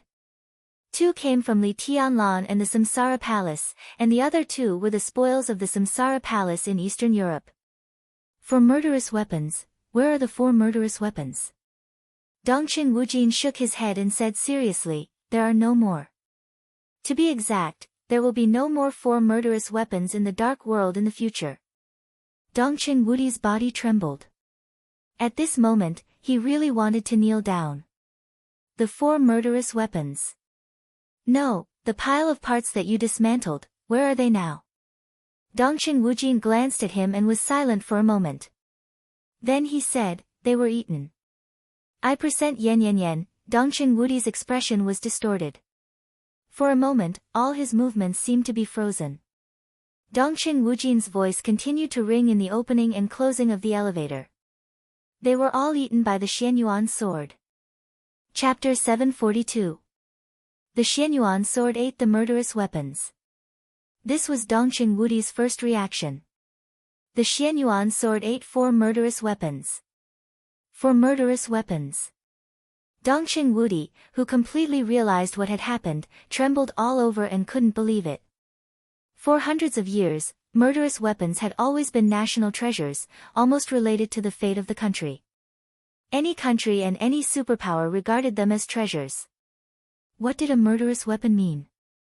In the state of energy storage, each murderous weapon had a powerful destructive power that could directly threaten the life and death of an invincible realm expert. In other words, a murderous weapon almost meant an invincible realm expert who was in a special state and could only attack once in a period of time. And it was not an ordinary invincible realm expert. How about Gu Xingyun? Known as the god of war of Zhongzhou state, his real strength was the top in the entire dark world. He ranked 5th on the divine list and was infinitely close to the peak of the invincible realm. In the face of the close-range firing of Sunset, one of the 12 murderous weapons that ranked in the lower middle and lower reaches, he almost died. Such great power could be said to be the most important trump card anywhere. After the chaos in Eastern Europe, with the death of a large number of invincible realm experts, the 2 murderous weapons that originally belonged to the Men in Black and the Heroes Club fell directly into Li Tianlan's hands. With the disappearance of the Samsara Palace, blue sky underworld also fell into Li Tianlan's hands. Plus falling stars. For these 4 murderous weapons, Zhongzhou State even held high-level council meetings more than once. It was no exaggeration to say that once these 4 murderous weapons finished the energy storage process, Zhongzhou State would be more powerful in the entire dark world. Because of this, Star State and the Heroes Club would negotiate with Zhongzhou State through different channels, trying to get back the Void Divine Light and the Twilight of the Gods. Of course, they would not give them to him, but Zhongzhou State was still discussing how to use them. After Li Tianlan swept the entire Beihai province, the parliament seemed to suddenly realize that these were Li Tianlan's trophies, so the topic was temporarily suppressed. But after all, Li Tianlan was still a man of Zhongzhou State. The 4 murderous weapons were in his hands, which meant that they were in the hands of Zhongzhou State. But now, 4 murderous weapons. Were they eaten? Dongqing Wudi's heart collapsed, and the expression on his face suddenly became extremely complicated. He seemed to want to cry, but also wanted to laugh. All kinds of emotions, such as heartache and confusion, emerged all at once. It was as if he had countless personalities in an instant. Dongqing Wujin walked out of the elevator and looked back at Dongqing Wudi. His eyes were full of fanaticism. It was Boss Qin and Tianlan's idea, and I completed their commission. The Xianyuan sword ate the 4 murderous weapons. I fulfilled it, and it fulfilled me. I can be sure that the Xianyuan sword will become the #1 famous sword throughout the ages. If it is not a cold weapon, it can also be said to be the strongest single weapon for at least several hundred years in the future. Whether in terms of lethality or range, it is almost unsurpassable. A sword that was truly at the pinnacle. Bai Qingxian held Dongqing Wudi's hand hard and whispered, "Are you all right?" "I think it's very good." In this way, Tianlan is more important, and the Xianyuan sword is more important. Dongqing Wudi took a deep breath. No matter how much his heart ached for the 4 murderous weapons, the fact was that he had to accept them. However, he could well imagine what kind of uproar this news would cause once it was reported to the parliament. This matter would undoubtedly bring many unpredictable factors to the game that had already begun, which might be good or bad. The specific outcome would depend on the skill and strength of the 2 parties in the game. He strode out of the elevator and followed Dongqing Wujin to an alloy door. Dongqing Wujin entered the password, and the door slowly opened. Bright light spilled in, and a research room full of futuristic style and science fiction appeared in front of the 3 of them. Under the bright light, countless screens were on. Some were playing pictures, and some were full of data. One test bench after another, whose specific functions Dongqing Wudi did not know, was neatly arranged. Dongqing Wudi glanced at it. He vaguely remembered that this floor could be said to be the forging platform of the research institute. Some new alloys, as well as the barrels of some firearms and the engines of some advanced equipment, were developed here. Today's machines had obviously been updated in a short period of time, and their functions had become more powerful. The couple followed Dongqing Wujin all the way forward, and finally saw the Xianyuan sword in the center of the research room, which had eaten the 4 murderous weapons. Dongqing Wudi stared at the sword in front of him, dumbfounded. This was a completely unforgettable scene for him. The blade of the Xianyuan sword was inserted into the ground, and the hilt almost broke the ceiling of the entire research room. Today, the blade of the Xianyuan sword was almost 20 meters long and 5 or 6 meters wide, which looked like a hill. On the enlarged 2 sides of the blade, the carvings of the sun, the moon, the stars, and the mountains, rivers, lakes, and seas were completely alive at this time, looking extremely profound. With this scale, it was not a sword at all. This size could even catch up with some small fighter jets. The Xianyuan sword stood there silently, but at this time, it did not feel cold, but a kind of quietness. This feeling was extremely weird. When Dongqing Wudi looked at the sword, he could clearly feel that the sword was also silently observing him. Dongqing Wudi frowned, walked to the front of the Xianyuan sword, and reached out to touch the huge blade. In front of the Xianyuan sword, his figure was like an ant. The moment the 2 sides touched, Dongqing Wudi clearly perceived a hidden majestic sword energy. This kind of power was endless, like the vast sky, like a vast ocean. Dongqing Wudi took a deep breath. He was also a master of swordsmanship in the half-step invincible realm, but when he felt the sword intent, he did not even have the slightest desire to resist. Good sword, he said softly, with a little force in his palm. The mountain-like blade of the Xianyuan sword trembled slightly, and silently moved a few centimeters to the side, out of Dongqing Wudi's palm. Dongqing Wudi was a little stunned. It's a little unhappy. Dongqing Wujin laughed and said, obviously, it doesn't want anyone else to touch its body, except Tianlan. Dongqing Wudi curled his lips, reached out his hand, and slapped the huge blade. It's just a broken sword. Why is it so pretentious? I'm its father. Buzz. The huge blade of the Xianyuan sword trembled, with a loud buzzing sound. At this moment, almost everyone could clearly feel its annoyance and dissatisfaction. Dongqing Wudi hit it with another punch. So the air was instantly quiet. The Xianyuan sword moved back silently. Tut-tut, Dongqing Wudi was a little surprised. It's really a spirit. To be exact, it's a different kind of life from us. Dongqing Wujin said calmly, do you remember the origin of the murderous weapon? Dongqing Wudi's eyes flickered. The origin of the murderous weapon. In the beginning, the murderous weapon was called the life metal.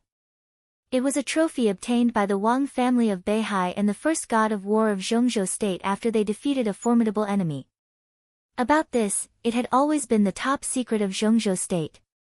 The only thing that was certain was that the huge piece of metal could indeed be called a kind of life, because it could clearly express some simple emotions and tendencies. Zhongzhou state had studied it for hundreds of years, and even divided it into countless pieces, regardless of its opposition, to study its components, and made great progress in some fields. But later, because of an accident or necessity, a large number of life metal left the laboratory and even left Zhongzhou state. That was how the 13 murderous weapons of the Dark World came into being.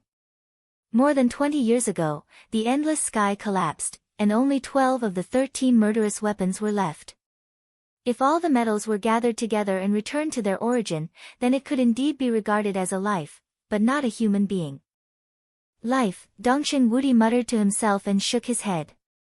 To be precise, they have a kind of energy source inside them.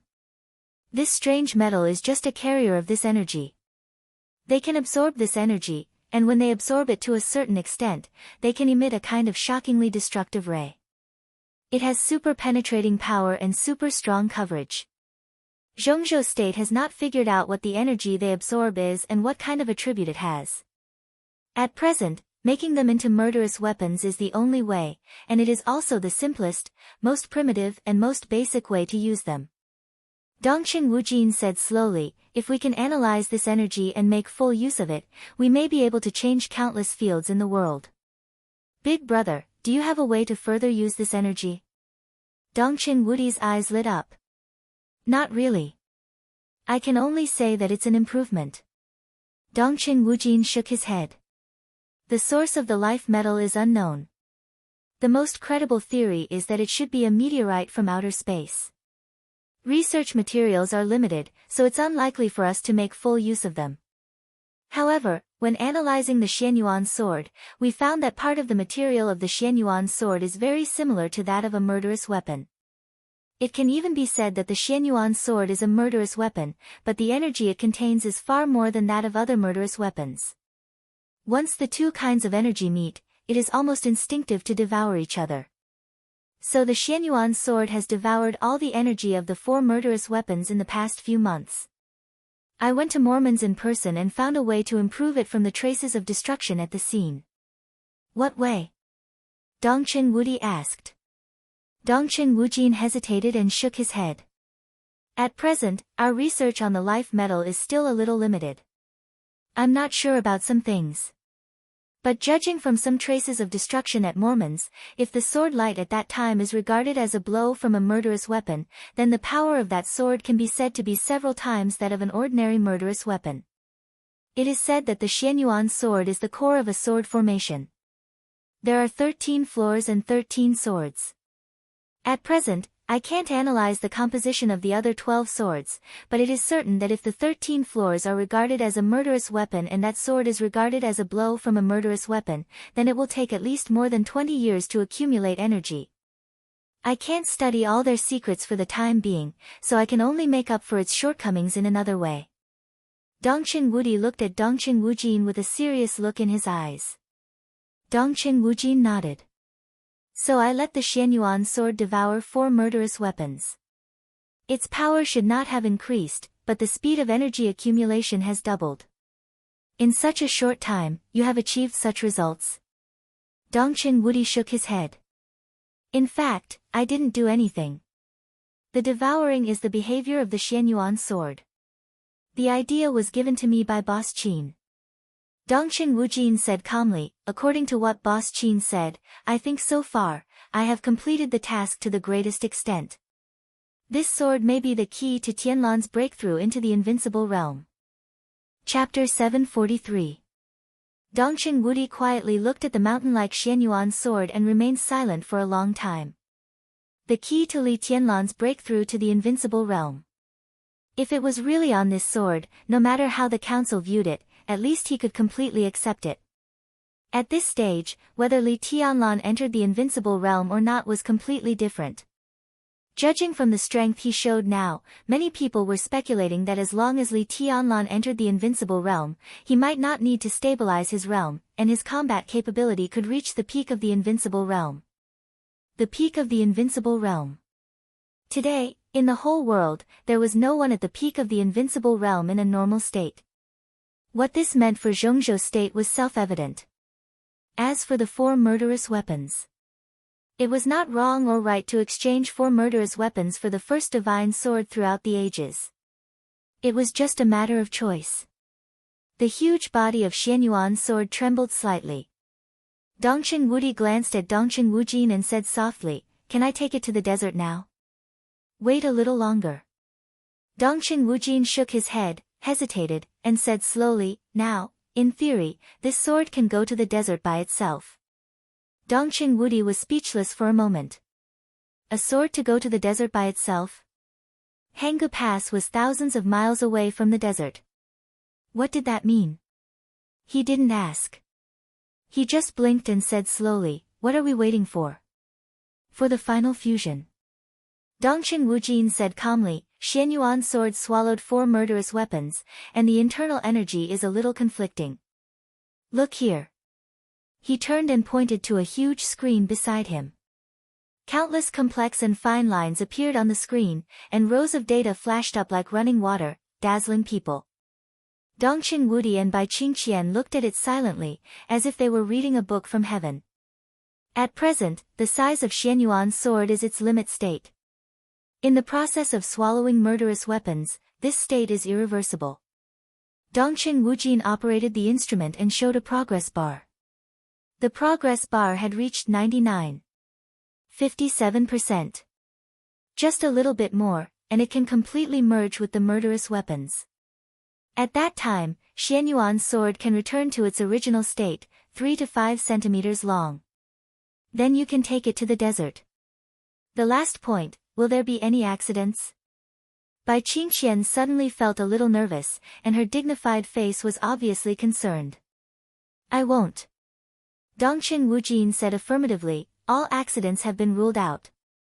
In the past few months, we have done a lot of experiments and calculations. This fusion is perfect. There will be no problems. The Xianyuan sword had begun to shrink. The progress bar, which had almost reached the end, moved forward bit by bit. The 3 of them stopped talking and waited in silence. Switzerland. Worry-free manner. Biology laboratory. My stats have reached the peak. I can now complete the final step of fusion and inject the body of the war god. A large amount of body data flowed continuously on the screen. On another screen, the data representing the cell activity was also tumbling. After leaving Switzerland for Tiannan, Naylan Shuriying, who would return here almost every once in a while, stared at the screen. When most of the data reached the peak, she didn't hesitate and spoke directly. Confirm command. Lin Fengyue's calm voice came from the other end of the communicator. Order 223, inject the last drop of the war god's body, double the nutrient fluid, and seal the nourishment chamber. Naylan Shuying said lightly. Understood. Lin Fengyue nodded and responded. Naylan Shuying operated the test bench in front of her expressionlessly. The picture switched, and the picture of the nourishment chamber appeared on the screen. Countless nutrient fluids similar to bubbles were tumbling in the nourishment chamber, and the nourishment chamber lit up with a red light. For a few months, the injection of half of the war god's body, one drop at a time, would officially end today. Naylan Shuying didn't know what the result would be, so she could only wait. Zhongzhou State. Miaojiang. Under the dim sky, a gentle and calm figure slowly walked into a small village in the deep mountains in the night. There was no light in the village. Under the cover of the night, every household lit up a faint candlelight. Several dark-skinned but extremely sturdy children were playing on the uneven streets. When they saw an outsider walking in, they all stopped curiously. It was dilapidated, barren, and almost absolutely closed. The outsider stood at the entrance of the village and looked around for a while, as if to make sure that he was not in the wrong place. An old man walked out of his house and saw a stranger standing at the entrance of the village. He was stunned and suddenly became a little vigilant. He took 2 steps forward and said warily in a dialect with a strong accent, "Who are you looking for?" In the night, the outsider's whole body was covered in a shabby coat from head to toe. When he heard the question, he put his palms together and bent down slightly. As he moved, the coat that covered his head slid backward, and a bald head with a ring scar appeared in the night. "I'm looking for the Gu King." His voice was gentle and calm, neither fast nor slow. He turned out to be a monk. The old man at the entrance of the village was stunned and immediately let down all his vigilance, even with a little respect. He trotted to the monk, carefully identified him, and then stammered, "Ru. Ru. Master Ruzhen. My Dharma name is Rui." A touch of sadness flashed in the monk's eyes, and he said softly, "Senior brother Ruzhen has passed away." The old man didn't understand the meaning of passing away, but it could be seen that he was very happy and danced. "Old man, please take me to see the Gu King." Rui's voice was gentle. The old man nodded happily, took the monk to a dilapidated hut in the middle of the village, and said something in a hurry. Rui waited quietly. The next moment, the door of the hut was pushed open, and a very tall middle-aged man bent down and walked out of the door. Rui put his palms together and bowed deeply. "What's the matter, master?" The current Gu King looked at Rui with some expectation in his eyes. "I'm here to get a flower by my master's order," Rui said softly. The Gu King was stunned and said softly, "Great Master Wu Wei." Rui put his palms together and said nothing. The Gu King was silent for a long time, and then he said sadly, "Master." He shook his head hard, cheered himself up, and said softly, "What flower did Master Rui come here to get?" "The fate of the mortal world." Rui's voice was calm. King of Venomous Worms' breathing became rapid. He looked at Rui seriously. He nodded and said solemnly, "Please." Rui stepped into the hut. There was a small table in the center of the hut, and a clay pot was placed in the middle of the table. In the faint candlelight, a delicate tender branch was blooming in the clay pot, swaying slightly with the candlelight. A few months ago, this flower bloomed. I knew the master would come. "Master, you're late." The Gu King looked at the flower quietly, and his eyes were in a trance. Rui didn't say anything. A few months ago, when the flower bloomed, it should be that eternal. The moment when Hang's sword illuminated the sky above Mormon's. It was also the moment when all the flowers in Mormon's manor fell. He looked at the flower, and the candlelight illuminated his bald head, which was a little weird. "This belongs to Great Master Wu Wei. Master, please take it away." The Gu King continued to speak. Rui turned his head and looked at the Gu King seriously, saying softly, "Do you know what this means?" "Master, you said it back then, but I don't regret it." The Gu King shook his head with a smile. The Miaojiang wizard clan was almost exterminated. If it weren't for you, we wouldn't have been able to keep this small village. I'm the Gu King, and I'm also a sinner. This is my redemption. Master, I hope that when you take away the fate of the mortal world, you can also give our wizard clan a chance to survive. Rui nodded and said softly, Don't worry, Gu King. There will be opportunities soon. They will live a good life in the future. The Gu King was silent for a moment, then walked over and carefully dug out the little flower.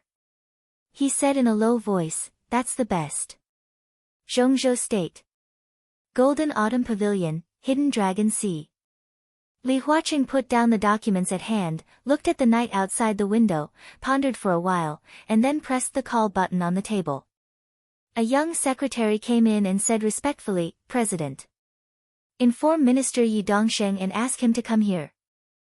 I have some questions to communicate with him. Li Huaqing said softly. Okay. The secretary nodded and turned to leave. Li Huaqing made himself a cup of strong tea, came to the window, and looked up at the night sky. There was no dazzling light in the hidden dragon sea, and the night sky was clear. There were few stars in the winter sky, which was extremely deep. Li Huaqing looked at it quietly, and his eyes were extremely high. A faint stream of light cut through the sky and disappeared in a flash. Li Huaqing didn't care. Another meteor streaked across the sky. Dazzling meteors appeared one after another, and more of them appeared. The night sky seemed to be deeper. The meteors kept appearing, like rain.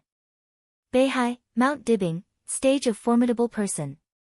The wind was howling, and the sea was howling. It had begun to snow in Mount Dibing.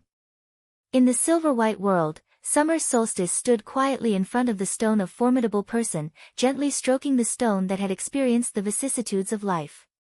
In more than half a year, the pressure that she hadn't felt for many years had gradually begun to pile up on her. Summer solstice suddenly found that she was not as strong as she had imagined. Whenever she felt that she couldn't bear the burden, she would come here alone and look at the names on the stone of formidable person. They were all the history of the Wang family of Beihai. There seemed to be a kind of power that could support her to go on. She finally understood why Wang Tianzong liked to come here. In the shrill wind, she stroked the rough stone with her palm, and her expression gradually became firm and majestic. Crack, crack, in the fine sound, the silver moon sword that had been inserted above the stone of formidable person suddenly began to tremble. Summer solstice suddenly raised her head. Under the curtain of night, the blade of the silver moon sword, which was still bright and cold, kept trembling. The snow kept falling from the sky. However, one after another, faint lights streaked across the sky. Those were meteors. The meteors fell into Beihai like rain. Europe, the Holy Land. When the mysterious His Majesty walked out of the Holy Land and entered the land of Italos, he was still followed by his follower, Mellad. But now Mellad's identity had changed in essence. No one knew what His Majesty and the Pope had discussed. But the follower could clearly sense that His Majesty's footsteps were becoming more and more powerful. They had endured for so many years. From this moment on, they seemed to have risen. The Pope's will would be conveyed to the whole dark world as soon as possible. Mellad, the former deputy commander of the Holy Disarmament Corps, would serve as the commander of the Holy Disarmament Corps and also serve as the Grand Knight of Knights Templars. Mellad naturally knew what that meant. During the period of silence of the Shadow Throne, the whole of Europe would be in His Majesty's hands. Congratulations, Your Majesty. Mellad's voice was respectful and fanatical. Ha, His Majesty smiled and said, this is just the beginning. Yuzhou. In the sanatorium that was heavily guarded, a saint dressed in black slowly walked into a ward. In the quiet ward, countless instruments were running and making sounds from time to time. On the bed in the center, a woman in white was lying quietly on it, motionless. She was Li Shi, the wife of the city lord of Kunlun City. Half a year had passed since the chaos in Eastern Europe. Li Shi was transferred from the private hospital of the giant group to the current sanatorium. Saint was personally in charge here, and no one dared to make trouble. Even Kunlun City had not expressed its opinion on the current situation. They seemed to have completely forgotten the existence of Li Shi, and they were completely indifferent to her situation. For half a year, Li Shi was still sleeping, and there was no sign of waking up. Saint looked at her silently and suddenly waved his hand. The seemingly ordinary space continued to fluctuate as he waved his hand, and it spread out, revealing a small domain. Xian Xuanzi, who was still dressed in a Taoist robe, walked out of Saint's domain. Looking at his daughter lying on the bed, his eyes were a little sad. Basically, her injury has been stabilized. It's only a matter of time before she wakes up. It won't be a big problem. Don't worry. Saint's voice was stable and peaceful. The Samsara Palace was gone, and most of the 12 supermasters had fallen. But on the eve of its destruction, Xian Xuanzi, who joined the Samsara Palace, was still the 13th supermaster, and he was really on the same side as Saint. If he wanted to see his unconscious daughter, Saint would naturally help him. That's good, that's good. Xian Xuanzi muttered to himself, but he didn't know what to say. He gazed kindly at his daughter's sleeping face. After a long time, he whispered, "Let's go." He turned and walked to the door. The domain was opened again and enveloped him. Xian Xuanzi came to the balcony outside the ward and looked at the starry sky. He was silent and a little sad. "What's your next plan?" Saint stood beside him and lit a cigarette. "I'm going to find a monk and get a flower." Xian Xuanzi whispered, "This is the last thing I'll do. I'll wake up the palace master. It's time for me to retire." "Palace master, can she really wake up?" Saint said in a complicated tone. "She can definitely wake up." Xian Xuanzi said faintly, "Luck, God's design, her own fate and years of hard work all determine that she can't die." "Luck. God's design," Saint chuckled and shook his head. "You cannot believe it, but it doesn't mean it doesn't exist. Surreal things also exist in reality. Many things can't be explained. Most of what I've learned are things you don't believe in. You don't believe in this, but can you say that it doesn't exist?" Xian Xuanzi asked. Saint was silent. There were too many things about metaphysics grandmasters like Great Master Wu Wei and Xian Xuanzi that couldn't be explained. But it didn't mean that it didn't exist. For example, Li Tianlan's resurrection. What is God's design? Saint asked. Xian Xuanzi thought for a while and suddenly pointed to the sky. "Look, for example," he suddenly stopped breathing. Saint looked up at the sky and narrowed his eyes. The night sky seemed to suddenly become extremely gorgeous. Countless glimmers burned and fell from the sky, endless, spectacular and beautiful. "For example what?" Saint looked at the meteor shower in the sky and asked slowly. Xian Xuanzi didn't speak. His whole face suddenly twisted, his arms trembled violently, and his eyes suddenly became extremely frightened.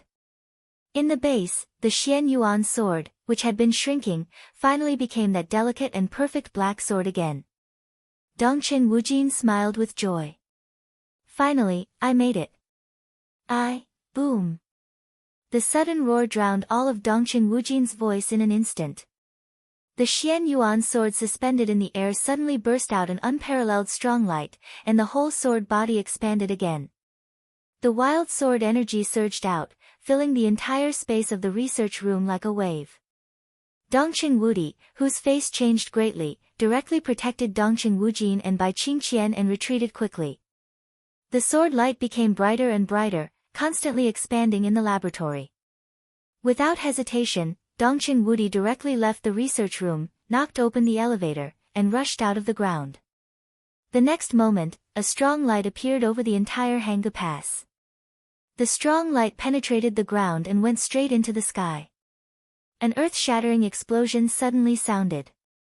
The Xian Yuan sword rushed out. The entire research base of the Dongqing clan turned into ruins in an instant. The Xian Yuan sword, which was as huge as a mountain, shrank and grew bigger. Somehow, there seemed to be a sigh, which was extremely complicated. "What's going on?" Dongchen Wujin's voice was filled with disbelief. Dongchen Wuji frowned and was about to speak. Puff!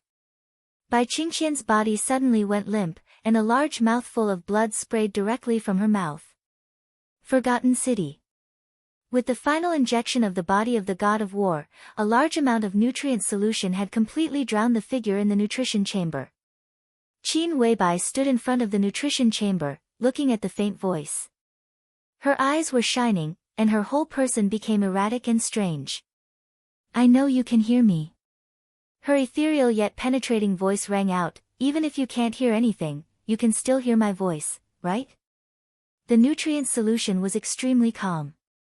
But in an angle that no one could see, the figure wrapped in the nutrient solution seemed to move its eyebrows unconsciously. Comrade Dongsheng, please sit down.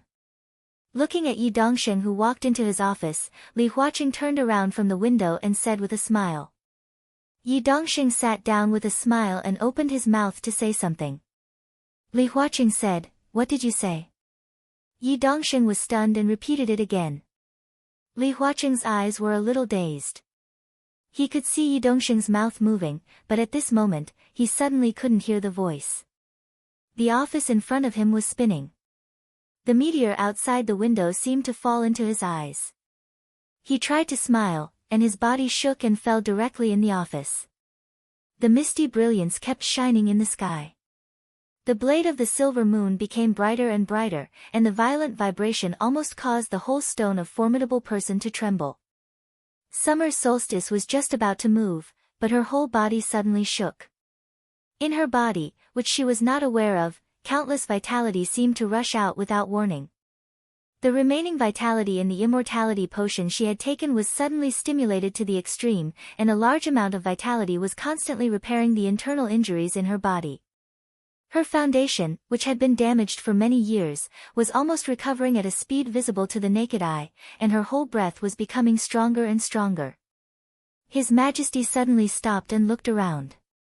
It was daytime in Italos, and the warm sun shone on the street. His Majesty's body suddenly began to tremble. Your Majesty, what's wrong? Mel Lad asked subconsciously. His Majesty's body trembled. After a long silence, he said in a hoarse voice, I don't know, but I suddenly feel very bad. He paused and said in a heavier voice, no, it's very bad. Desert prison. In the dormitory of Xiaomahai, Li Tianlan was meditating on the large and soft bed. His injury had almost completely healed in a few months of recuperation, and his state had also reached the peak. He became more and more focused in the state of meditation. Without any warning, he suddenly opened his eyes. It was a vast expanse of whiteness. The luxurious dormitory had completely disappeared in front of him. He did not know when the hazy fog had completely filled the room. The fog was misty and more, constantly emerging from his body.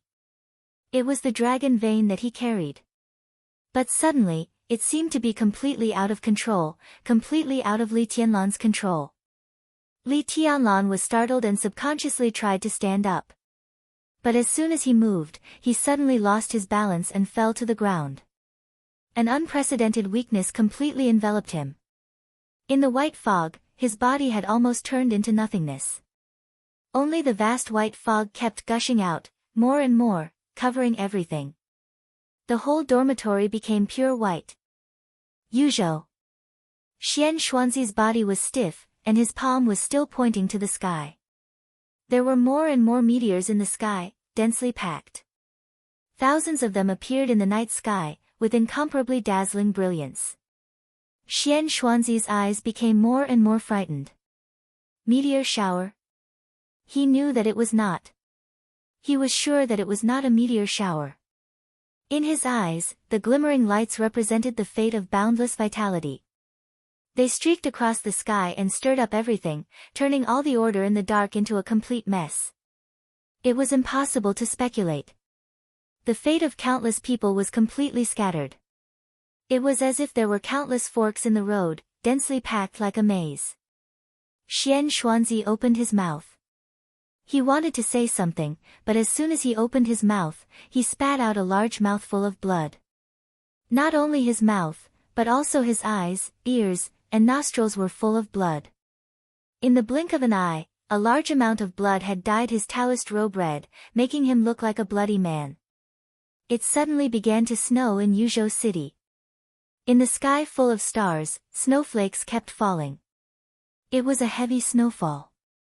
Xian Xuanzi's body shook and fell. Dongchen Wudi held his body and said in a serious tone, "What's going on?" Cough, cough, Xian Xuanzi coughed, and every time he coughed, a lot of blood foam came out. His voice was hoarse. Heaven's secret, in the voice that was getting weaker and weaker, he opened his mouth with great difficulty. Heaven's secret is messed up, the fate of the country, messed up. Karma, messed up, Divine Emperor of 9 Heavens. Chapter 744.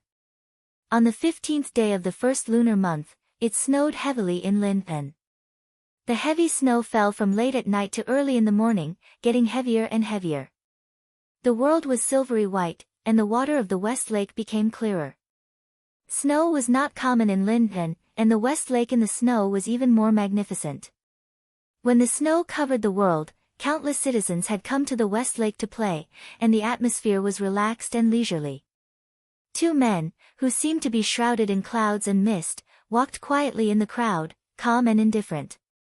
Walking in front was a young man who seemed to be in his 30s. Under the flying snow, in the crowd, he was like a very eye-catching lighthouse, constantly attracting the attention of everyone around him. The young man seemed to be unaware of it. He just raised his head and looked at the snowflakes in the air in a trance. No one could see his appearance clearly, but almost everyone's eyes around him were firmly attracted by him. It was an indescribable feeling, like the flying snow in the air, the breeze in the morning, the moonlight at night, and the sunset at dusk. Cold, indifferent, perfect, and quiet. He was so quiet that he was almost old.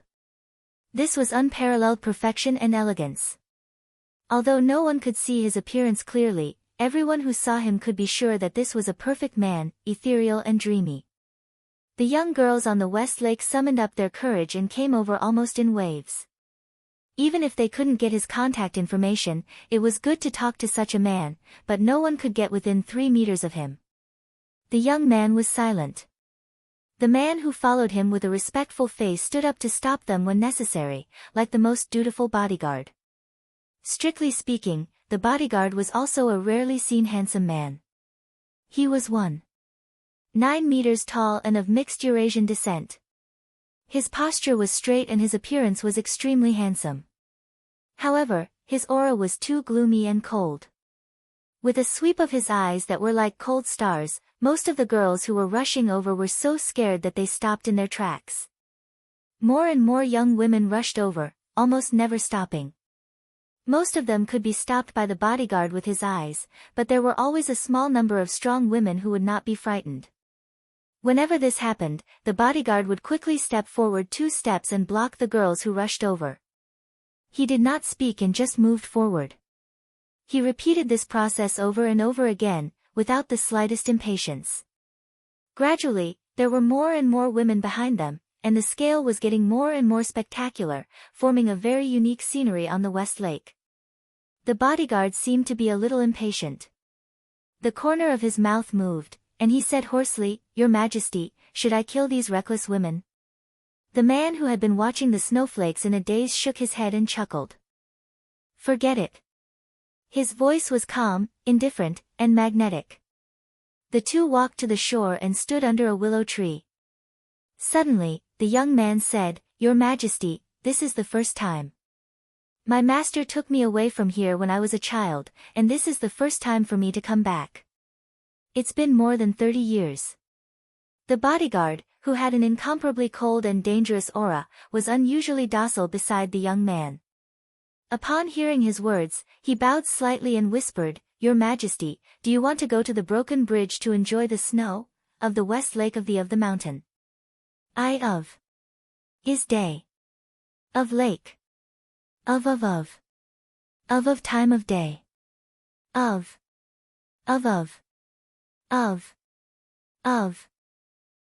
world. Of world of day of day of day." The crowd around them was noisy. Countless young women following behind the two of them did not leave. Their scorching gazes landed on the young man's back. Azura. The young man suddenly spoke. Your Majesty. The bodyguard took a step forward and bowed slightly. There are too many people here. It's annoying. The young man said. Azura nodded. I understand. He stepped back, picked up the phone, dialed a number, and whispered something. Vaguely, the words, Your Majesty, and Dynasty, could be heard, but they were soon drowned out by the fog. In less than 5 minutes, Azura returned to the young man's side and whispered, The army has set off, and the speaker of Jiangzhou will come soon. Westlake will soon be cleared. The speaker just communicated with the Parliament of Zhongzhou State and agreed in principle to give Westlake to Your Majesty. From today on, Westlake will not be open to the public, but the specific construction needs to be taken over by the people of the dynasty. Your Majesty, what style do you want? Let's go to the cemetery. The young man thought for a while and said slowly. Shura's body stiffened. He was a little surprised, but then he nodded, okay. He suppressed the surprise in his heart. It seemed that he no longer felt that there was anything strange about transforming Westlake, a scenic spot of world civilization, into a cemetery. This is a cemetery. Aunt and uncle are here, and so is my brother. They don't like to be disturbed. The young man said faintly, Azura, you arrange this matter. Okay, Your Majesty. Azura nodded. What are you talking about? A soft and elegant voice suddenly sounded. Azura took 2 steps back. A beautiful woman whose age could not be judged came over with a bouquet of flowers and a quiet smile. The woman's clothes were very simple. She wore a black coat, trousers, and flat shoes. Her black hair was tied into a ponytail. Her face was without any makeup. She was as clear and light as the beautiful Westlake in front of her. She carefully took care of the flowers in her arms. Looking at the young man in front of her, her calm eyes contained countless complicated emotions. I want this lake. The young man pointed to the lake in front of him. His voice came out of the dense fog. It's very good here. It's very good. Is it going to be transformed into the second carefree city? If Grandpa Lin comes back, he should like it here very much. The woman smiled. The young man was silent for a while and shook his head with a smile. Master, he told me some time ago that he had seen the carefree city for a lifetime and was tired of it. After a while, he also planned to travel around the world. I want to make this a cemetery. Aunt and uncle will sleep here so that they will not be disturbed. The woman was slightly stunned and smiled, but her smile became a little sad. Well, it's also very good. I just don't know if my parents and my brother will like it. They will like it. The young man said softly, I have talked with Zhongzhou State. When I come back this time, I will also move the remains of my parents here. A subtle mist spread over and wrapped the woman and Azura. The world seemed to be motionless. But the next second, the three had left the shore, crossed the clear lake, and came to a hill. 2 dilapidated tombstones appeared in front of the three. The woman's hand holding the flowers trembled slightly. She whispered, That's even better. If uncle and aunt come, my parents will not be lonely. I hope so. The young man nodded. I hope aunt and uncle don't hate my mother. We are sorry for them. The woman reached out and touched the young man's hair. She said softly, No, we are a family. Really? The young man looked at the flying snow in front of him. Cousin, do you hate her? My mother. Do you hate her? No. The woman whispered, I may not have liked her before, but when I see you, I don't hate her anymore. When my parents see uncle, they won't hate aunt. We are a family. And grandpa and grandma and grandpa, the young man muttered to himself. The dense mist dissipated around him. A perfectly chiseled face appeared in the air. His expression was still calm, but a trace of blood gradually appeared in the corner of his eyes. Azura. He suddenly opened his mouth and called out. Your Majesty. Azura took a step forward. You have cleaned my grave for 10 years. Do you know who you are cleaning for? His Majesty's voice was a little cold. It's for the family of your Majesty. Azura said hesitantly. His Majesty nodded, reached out to touch the dilapidated tombstone in front of him, and said blandly, My aunt and uncle are lying here. The grave next to it is my brother's. The one standing beside me now is the chief administrator of the dynasty, my cousin, the daughter of my aunt and uncle. Azura's body trembled, and he lowered his head, not daring to look up. This was originally a big family that stood at the peak of Zhongzhou State.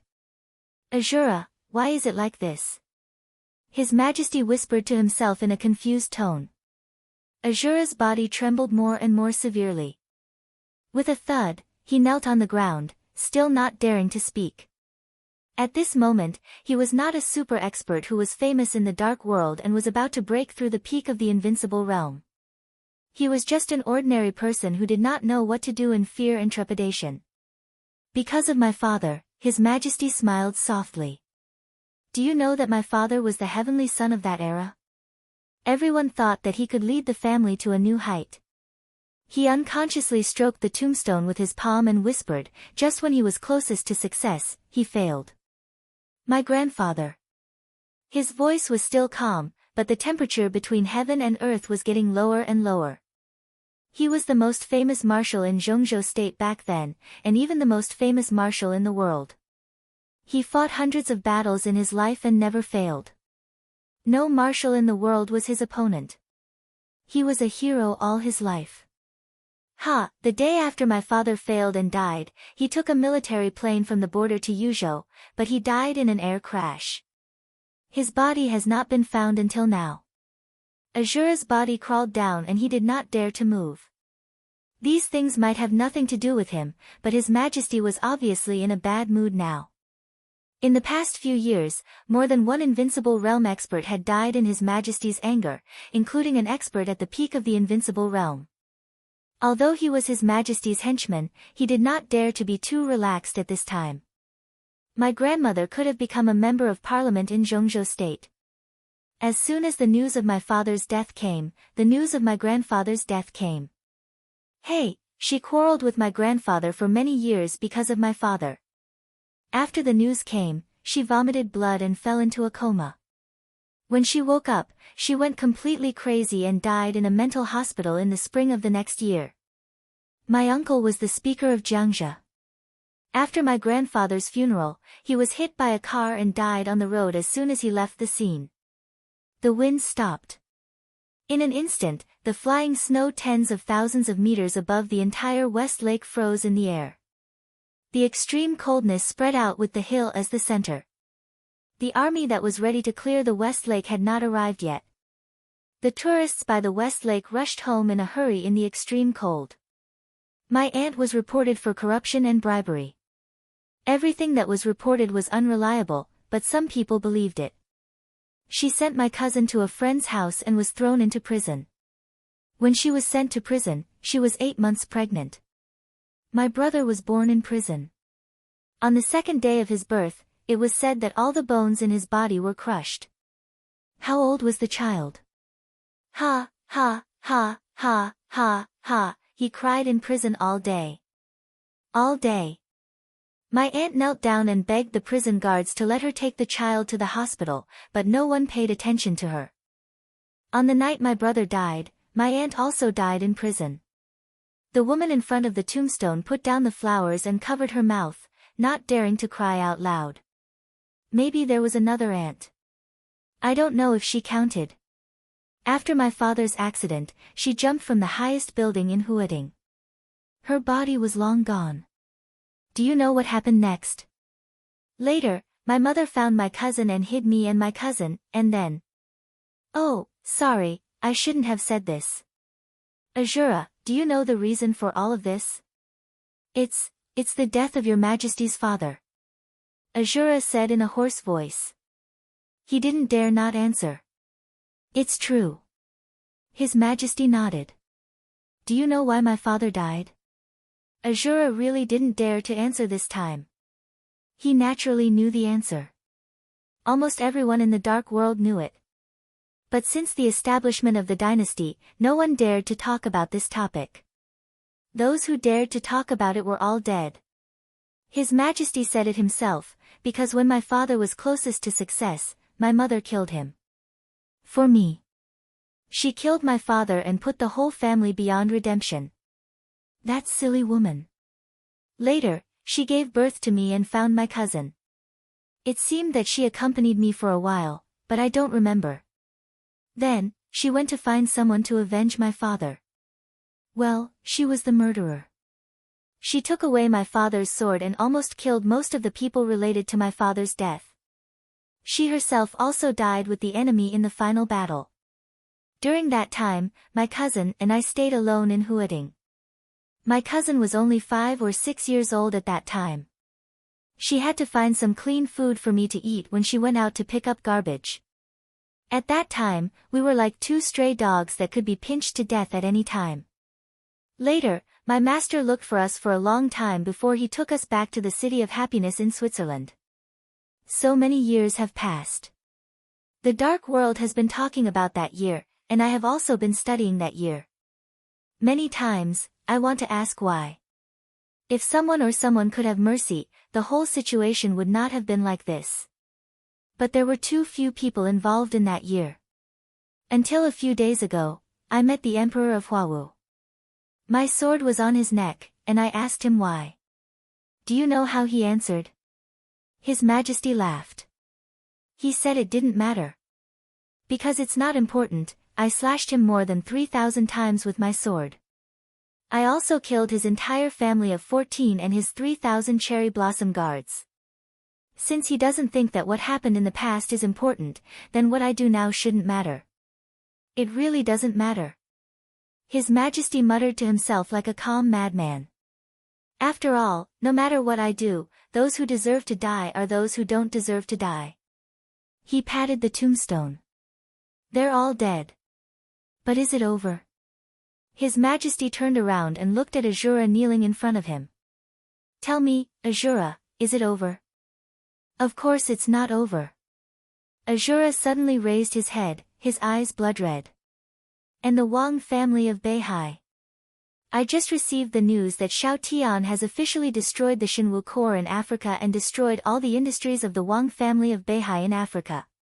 In addition, 3 hours ago, Jingzhe led the Holy Disarmament Corps to officially attack the headquarters of the Rothschild family and began to clean up all the allies of the Wang family of Beihai in Europe. The woman's eyes were calm and tough. In less than 2 months, everything the Wang family of Beihai has done around the world will become history. Only Beihai province can be preserved. Azura, Xiao Tian, Jingzhe.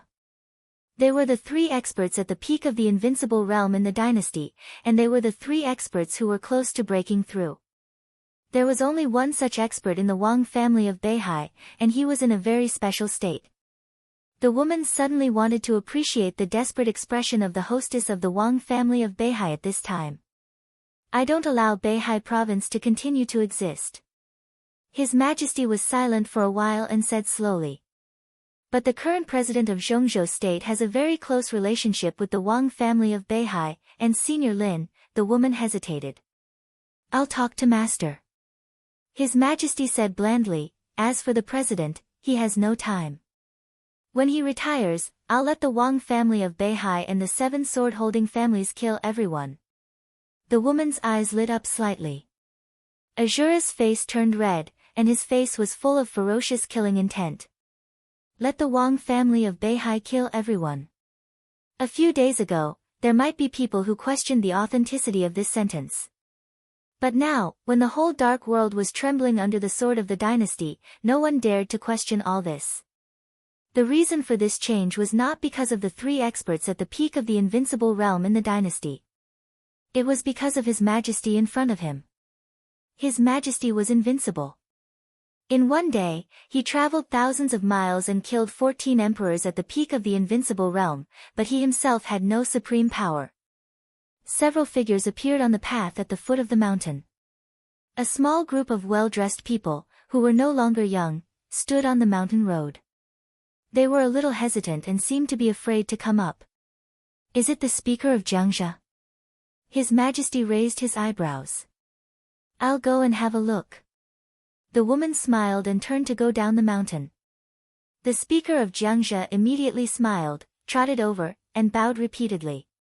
Hello, hello. I'm the speaker of Jiangxia, hello. The woman nodded indifferently. What's the matter? I heard that His Majesty is here, so I came to see what you need. The speaker wiped the cold sweat on his forehead and asked softly. We don't need it, and we'll leave right away. Mr. President, if there's nothing else, please go back. His Majesty is in a bad mood and doesn't want to see guests. Who are you? Don't forget, the one standing here is Mr. President of Jiangxia. A young secretary asked loudly, Who the hell are you people? The speaker's face changed dramatically. He seemed to be stunned and didn't know what to say for a moment. The woman raised her eyebrows slightly and said blandly, My name is Dong Qingyu, the CEO of the Sword Dynasty. If I don't understand it, there will be explanations in 2 or 3 chapters. I especially like to write these messy things. I'm poisoned. Chapter 745. Sword Dynasty. Dong Qingyu. The speaker's legs felt weak. In recent years, there might be people in the dark world who didn't know who the president of Zhongzhou state was, but there was no one who hadn't heard of Dong Qingyu. She was the Princess Royal of Sword Dynasty, the chief administrator, and the cousin of His Majesty. Most of the time, she took care of all the affairs of the dynasty for His Majesty. Her status was even higher than that of the 3 experts at the peak of the invincible realm. In the dynasty, when His Majesty's will was silent, Dong Qingyu's will was the will of the entire Sword Dynasty. He had just been promoted and transferred to Jiangxia not long ago. Before that, he was not even qualified to meet Dong Qingyu. Jiangxia was the enemy of the rise of His Majesty's father. When the dynasty was so powerful, the fact that the speaker could come to Wuyue had already explained a lot of problems. Although the Zhongzhou State Parliament was his organization officially, putting aside those superficial things, from the standpoint of the group, Dong Qingyu could be said to be his immediate superior's immediate superior.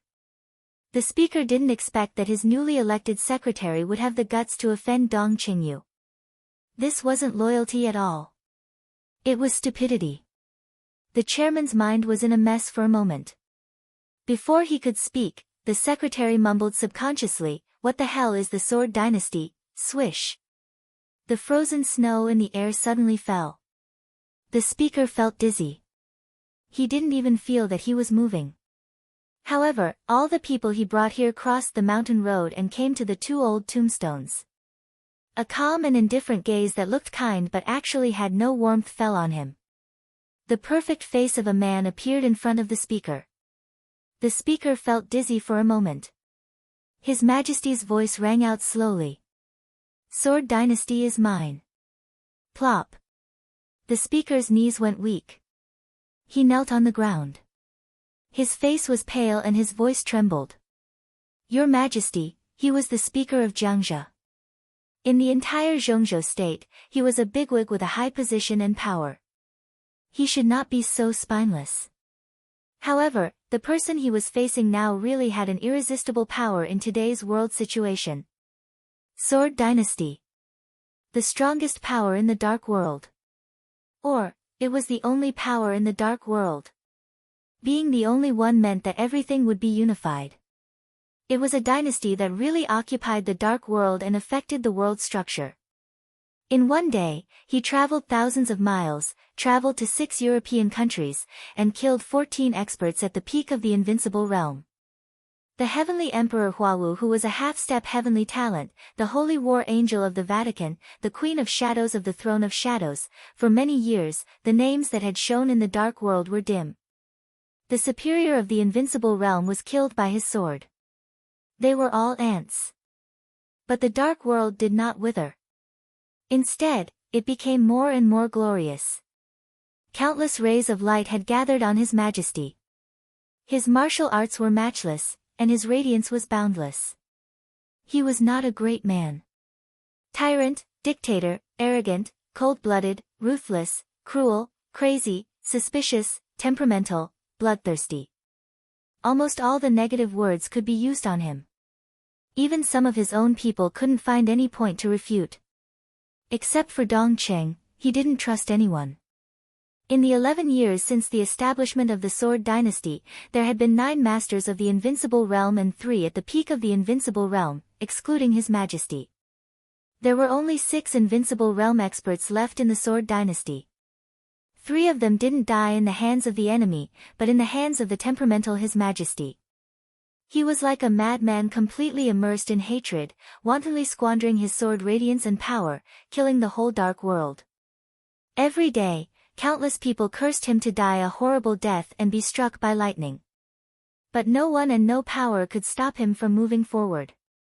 He was the founder and dominator of the Sword Dynasty.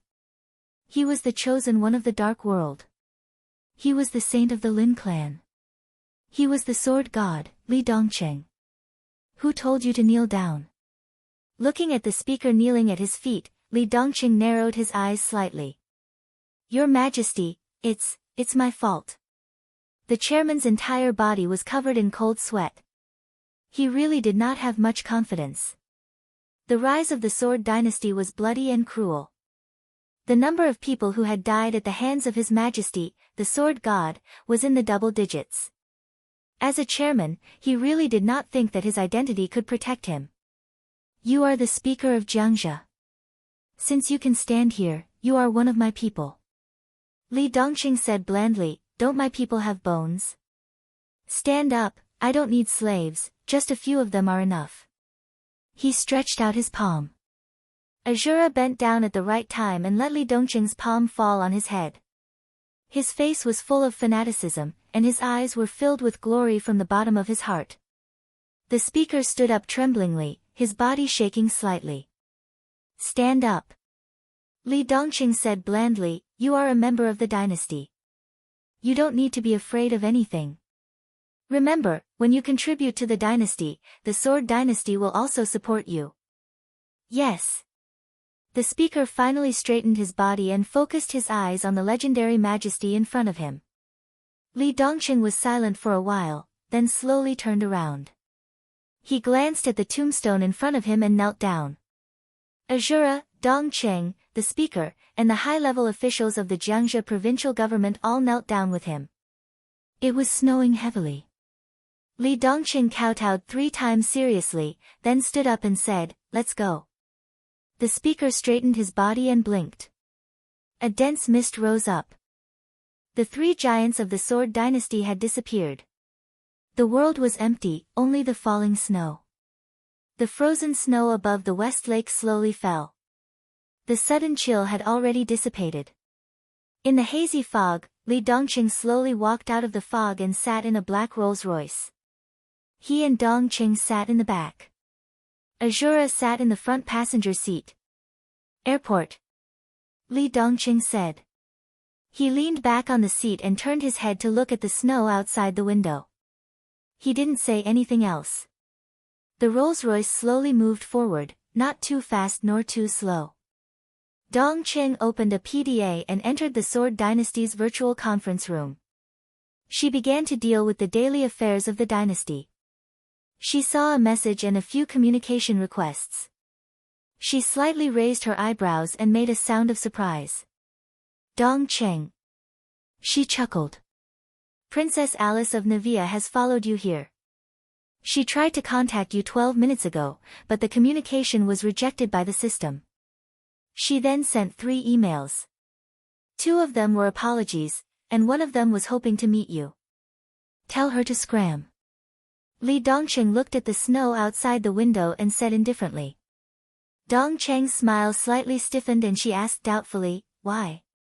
I remember that you seemed to like her a lot. A while ago, you often stayed over at her place. That was a while ago. Li Dongqing shook his head, I'm tired of it now. Tired, Dongqing muttered to herself, her expression complicated. This answer sounded extremely cruel, but Dong Cheng was already used to it. She didn't know when it started, but Li Dongqing had always been surrounded by all sorts of women. As the Sword Dynasty continued to expand, the blood and corpses brought fear to the people, but at the same time, it also allowed countless people to see the huge benefits. International supermodels, famous celebrities, rich heiresses, princesses of the royal family. Countless people tried their best to send the women they had painstakingly chosen to the Sword Dynasty to present to His Majesty, the Sword God. Li Dongqing had never once objected to this. As long as he was pleasing to the eye, he would not reject them. One after another, beautiful women of noble status entered his bed, and then left. Not a single one of them had stayed by Li Dongqing's side for more than a week. He was tired of playing. This was Li Dongqing's only reason. It wasn't an excuse, he was really tired of it. The Sword Dynasty headquarters had beautiful women from all over the world become maids, chefs, gardeners, administrative staff. Li Dongqing didn't care about them. They had all had intimate relationships with Li Dongqing, but it seemed that not long after, Li Dongqing didn't even remember their names. It was a kind of disregard that came from his bones. He didn't care about any women, and he didn't care about anything. That year, Li Dongqing was 36 years old.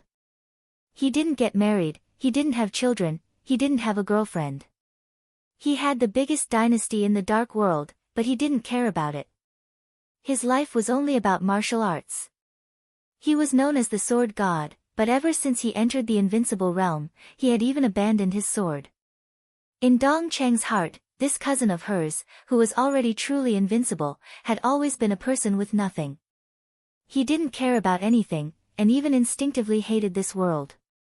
He struggled to reach the peak in hatred, and now even the martial arts he cared about the most had reached the end. What else did he have? He had nothing, only silence, only loneliness. He didn't like anything, he didn't care about anything, he didn't want anything, he didn't ask for anything.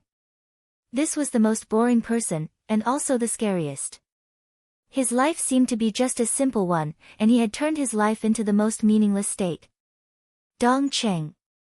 Dong Cheng softly called out. Yes. Have you been happy? Dong Cheng's voice was faint, like a sigh.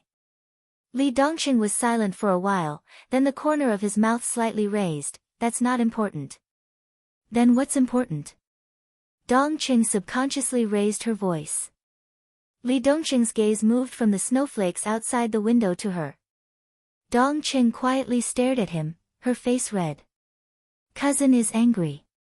Li Dongqing's voice was very gentle. I know what you are thinking. I know what you're thinking, but that's exactly what I can't figure out. Those women, that Princess Alice, are annoying. I liked them before, but I don't like them anymore. I just want them to stay away from me. What's wrong with that? I don't owe them anything. She is the princess of the Navia royal family. After the fall of Rothschild, almost half of the assets will be transferred to the Navia royal family. This is a transaction. I hate it when they think about these things so complicatedly. What makes them think that by sleeping with me, they will become the mistress of Sword Dynasty? Are they worthy? I only need a woman in my life occasionally, not a companion. Sword Dynasty also doesn't need a mistress. If there really is a mistress, it would only be you, cousin. They aren't worthy. Dong Cheng's face turned red for a moment. She knew that Li Dongqing didn't mean it that way, but she couldn't help but think too much.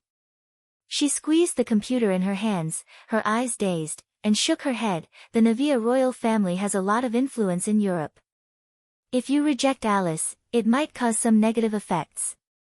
I don't care about that. Li Dongqing leaned back, and said indifferently, everyone has their own thoughts. As long as they don't put it into action, then it will always be a secret.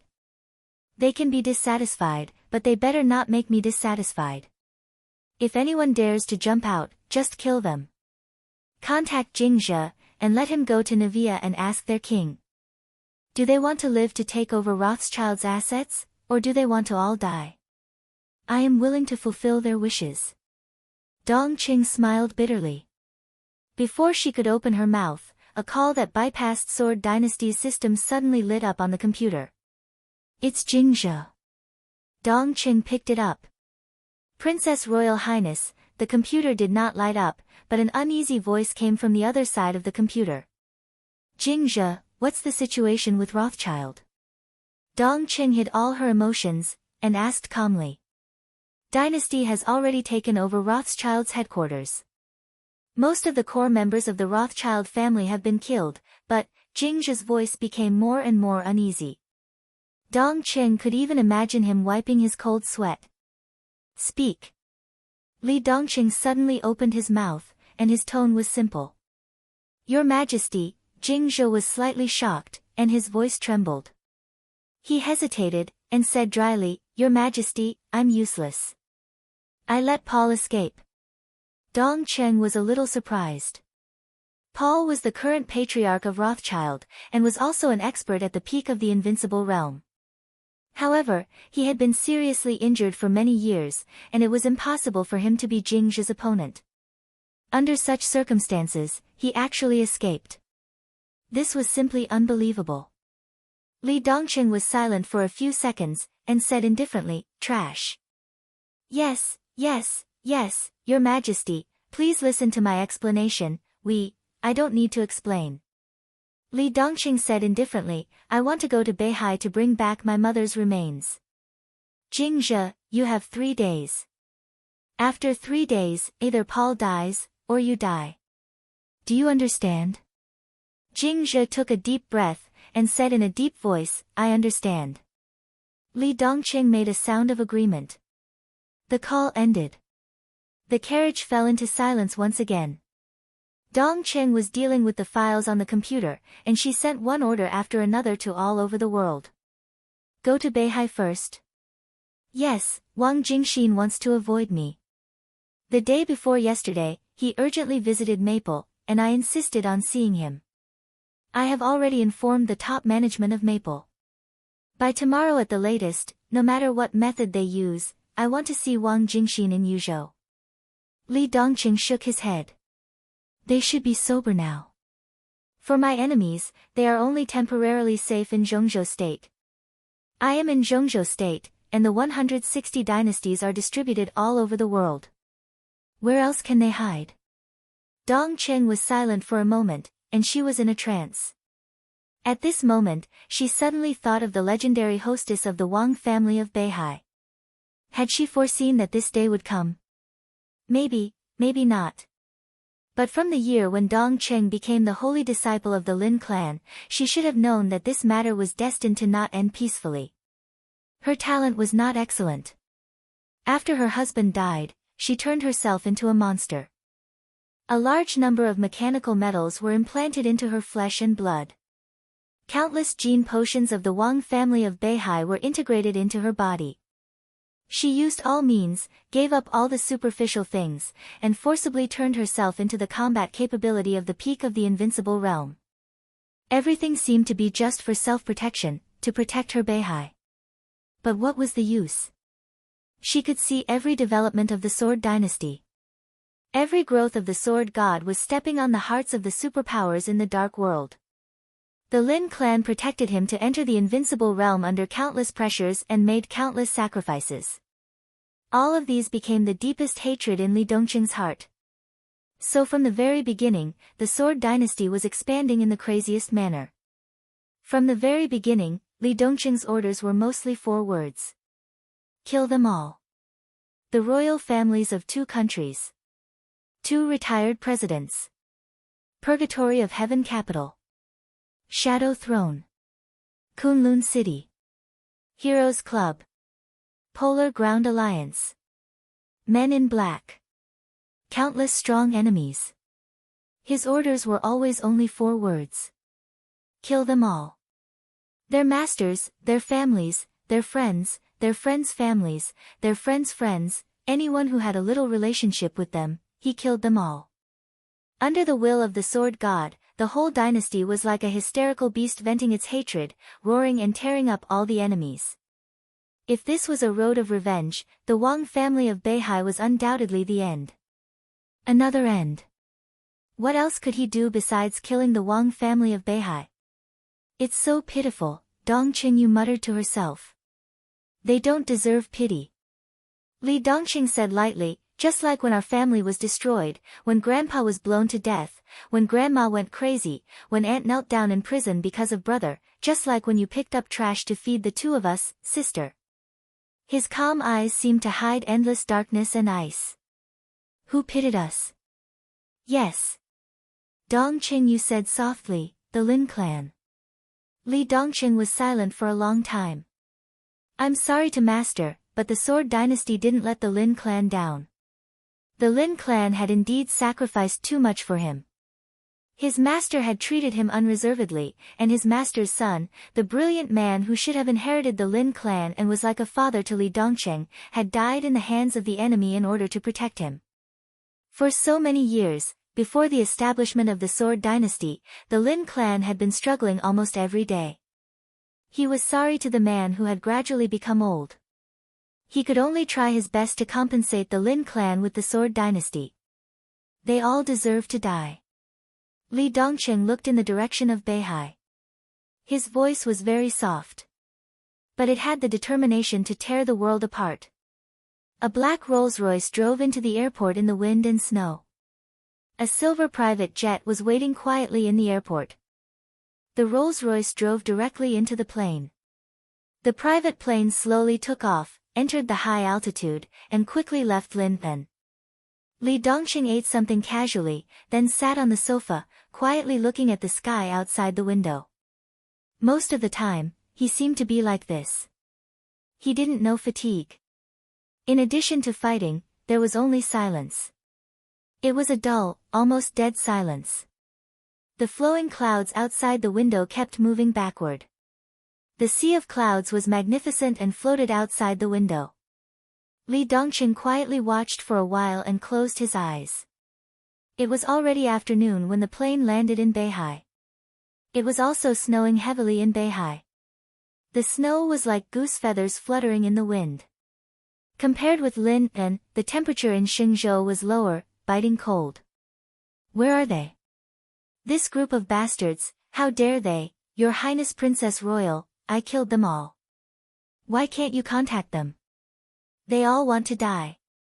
The 5th Corps of the dynasty is stationed in Snow Country. Within 12 hours, I will slaughter Xingzhou. Li Dongqing slowly opened his eyes. His eyes became calm and indifferent the moment he opened them. The hazy fog slowly dissipated as he woke up. Li Dongqing stood up. Have we arrived? Dongqing and Azura's voices suddenly stopped. Both of them looked a little embarrassed. Azura looked a little frightened. On the other hand, Dongqing was filled with rage and coldness. What's going on? Li Dongqing walked to the cabin door. Your Majesty, no one from Zhongzhou State and Beihai came to greet us. Li Dongqing stopped in his tracks and turned around to look at him. No one. Not a single one. Azura clenched his fists tightly, his whole body emitting a shocking murderous aura. Li Dongqing continued to walk forward and said indifferently, Where are the people from the dynasty? None. Dongqing took over the conversation. Li Dongqing smiled. He had already walked out of the cabin. Looking at the fluttering snow and the empty road, he squinted his eyes and smiled. Seems like something interesting happened here. Dongqing and Azura did not speak anymore. A grand welcoming ceremony was just something on the surface. But this was the scene of the Sword Dynasty. Other than Zhongzhou State, which country in the world dared to not give this face? Most importantly, before they left, Dongqing had already gotten in touch with the North Sea. Beihai confirmed again and again. Not only Beihai's speaker, but the 9 council members of Zhongzhou State, other than Wang Jingxin, from the Prime Minister to the last one, all came to greet His Majesty the Sword God. Everyone was waiting for His Majesty the God of Swords in the wind and snow, including the Mistress of the North Sea. Dongqing did not feel that such etiquette was too much. The Sword Dynasty had enough rights to enjoy all kinds of treatment. The Sword Dynasty had 160 bases all over the world. With the death of Rothschild, the dynasty had practically ruled all of Europe and America. East Island had already surrendered yesterday. No matter which country the sword god went to, there would be several high-level officials personally greeting him. Dong Cheng had never thought that His Majesty would receive such treatment when he came to Zhongzhou State. No one. Even the people from the dynasty stationed in Xingzhou did not come. Most importantly, all of them could not be contacted at this time. Where did the Wang family of Beihai get the guts to do this? Is Zhongzhou crazy? Dong Qing found it hard to believe. I heard that the widow in Beihai underwent a crucial transformation. Maybe this gave them confidence. Li Dongqing sat in the car. The car drove out of the airport, but did not enter the underground of Xingzhou. Instead, it drove onto the surface. The entire Xingzhou was covered in snow, but other than that, there was nothing unusual. Li Dongqing squinted his eyes. Azura calmed down. Your Majesty, they are looking for death. Dong Qing did not speak. His Majesty of the Sword Dynasty came to Beihai this time to bring back his mother's remains. The dynasty had a clear requirement. Within 7 days, the whole Xingzhou city must be in mourning clothes. From the widow to the ordinary soldiers, everyone on Mount Dibbing must wear mourning clothes. Beihai had started preparing since yesterday. But obviously, all the preparations were gone today. So, our base in Beihai should have been destroyed. Otherwise, they would have come. Dong Qing said slowly, is the Wang family of Beihai ready to fight against the dynasty? They don't deserve it. Li Dongqing shook his head. Let's go and have a look. In the dense fog, the three suddenly disappeared in the car. Before the black Rolls-Royce left the city, Li Dongqing slowly walked out of the hazy fog. Mount Dibbing was covered in snow. The quiet path had been cleaned up. Standing in front of the path, Li Dongqing quietly looked at the sacred mountain that symbolized the supreme power of Beihai. Still no one came to greet him. No one wore mourning clothes. Countless soldiers armed with live ammunition covered almost every corner of the mountain. Everyone was ready for battle. Ha! Li Dongqing laughed. His eyes suddenly became extremely cold. Your Majesty, I'll kill them all. Azura took a step forward with a grim smile. No need. Li Dongqing said faintly, they dared to put on such a formation, which means that the widow's transformation is very successful. In this case, I don't mind doing it myself. He didn't need to explain. Since Mount Dibbing was ready for war, then the dynasty would give them a war. In the process of expanding the territory of the Sword Dynasty in the Dark World for more than a decade, they had only one purpose, which had never changed. Those who obeyed them would prosper, and those who opposed them would die. Li Dongqing took a step forward. The next moment, his voice directly echoed in every corner of Mount Dibbing. The roar was like thunder. Song Ci, Haotian, come out to see me. Come to see me, I. The clear and cold voice kept echoing. In an instant, Mount Dibbing was completely boiling. Countless snipers who were guarding in every corner of the mountain suddenly grasped the sniper rifles in their hands. They wanted to aim, but the endless voice suddenly echoed. Puff! The bodies of countless snipers hiding in the mountains suddenly exploded into pieces of flesh and blood all over the sky. Mount Dibbing was in chaos. A cold voice rang from the distant top of the mountain. Who? In the face of such a question, Li Dongqing's eyes became more and more cruel. You, he raised his palm. The wind and snow in the distance trembled slightly. A fallen leaf covered by the wind and snow fell into his hand. Damn you all! At this moment, there was no sword in his hand. It seemed that from the moment he entered the invincible realm, he, who was known as the sword god, no longer used a sword. The leaf that fell into his hand was thrown out by him. The world was silent. The world was originally silent. However, amidst the extreme silence, the quiet world suddenly became incomparably chaotic. It was like a wind blowing. The leaf suddenly burst forth with an incomparably dazzling light. There was no sound. The mighty sword intent shrouded Mount Dibbing in an instant. Around Mount Dibbing, every flower, every tree was torn apart. In the extreme silence, the fallen leaf spun crazily in the air and kept moving forward, getting bigger and bigger, almost covering the entire sky. One leaf covered the sky. Mount Dibbing. Stage of formidable person. Summer Solstice, who had completely recovered to her heyday, suddenly turned back and stared at the foot of the mountain. In the unseen world, there seemed to be a sharp light that could tear the sky and the earth suddenly rushing over. The wildly spinning leaf kept flying. All the leaves on the whole mountain seemed to fly up under this sword, covering the wind and snow and the sky. The whole Mount Dibbing was torn under this sword. There were only leaves in front of her. But in her perception, there was sword light between heaven and earth. Endless sword light surged from the foot of the mountain. The internal guards stationed at the foot of the mountain were all killed in an instant. The elites hidden in the mountain were smashed by the sword chi. Thunder-shocking realm, fire-flaming realm, ice-condensing realm. Countless people and countless elites turned into flesh and blood all over the sky without any room for resistance. Mount Dibbing trembled wildly. The sword energy had gone deep into the ground. Wherever the sword light passed, the road along the way had been completely cut in half.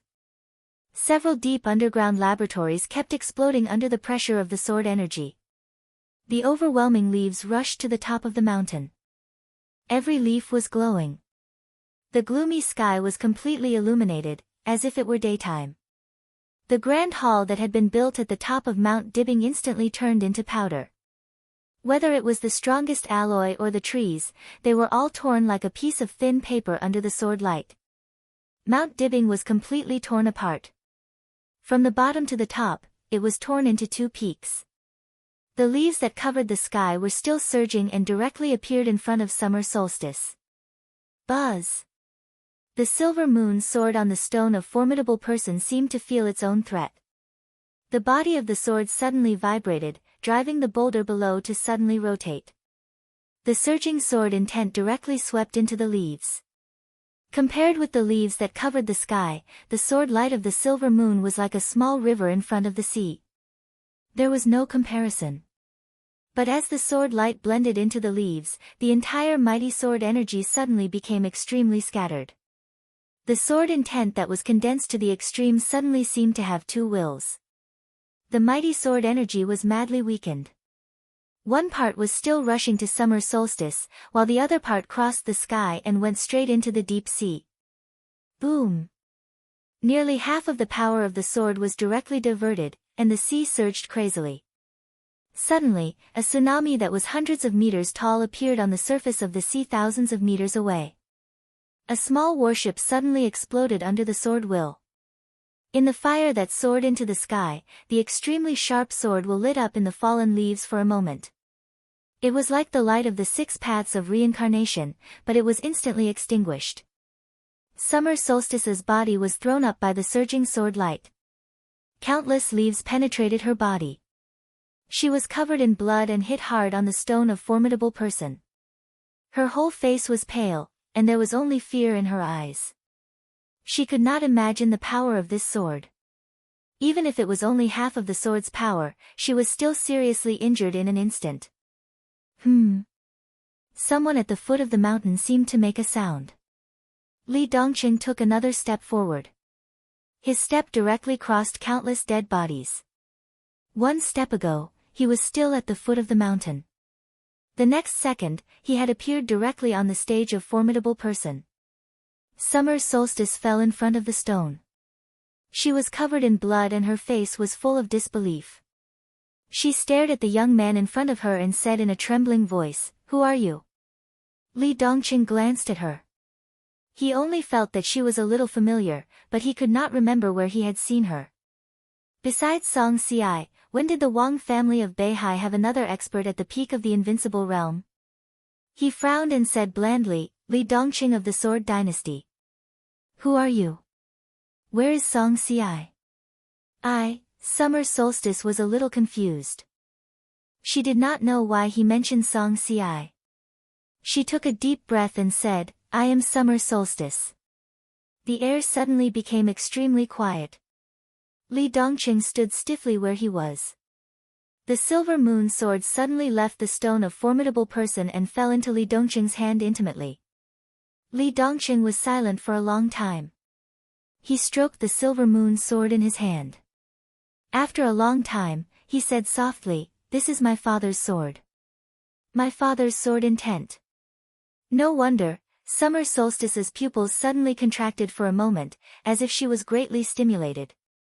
Li Dongqing raised his eyelids. "You are Summer Solstice?" he asked. Summer Solstice nodded, a little stupefied. Li Dongqing put the silver moon sword back into the stone of formidable person and was silent for a long time. He felt that the woman in front of him was a little familiar.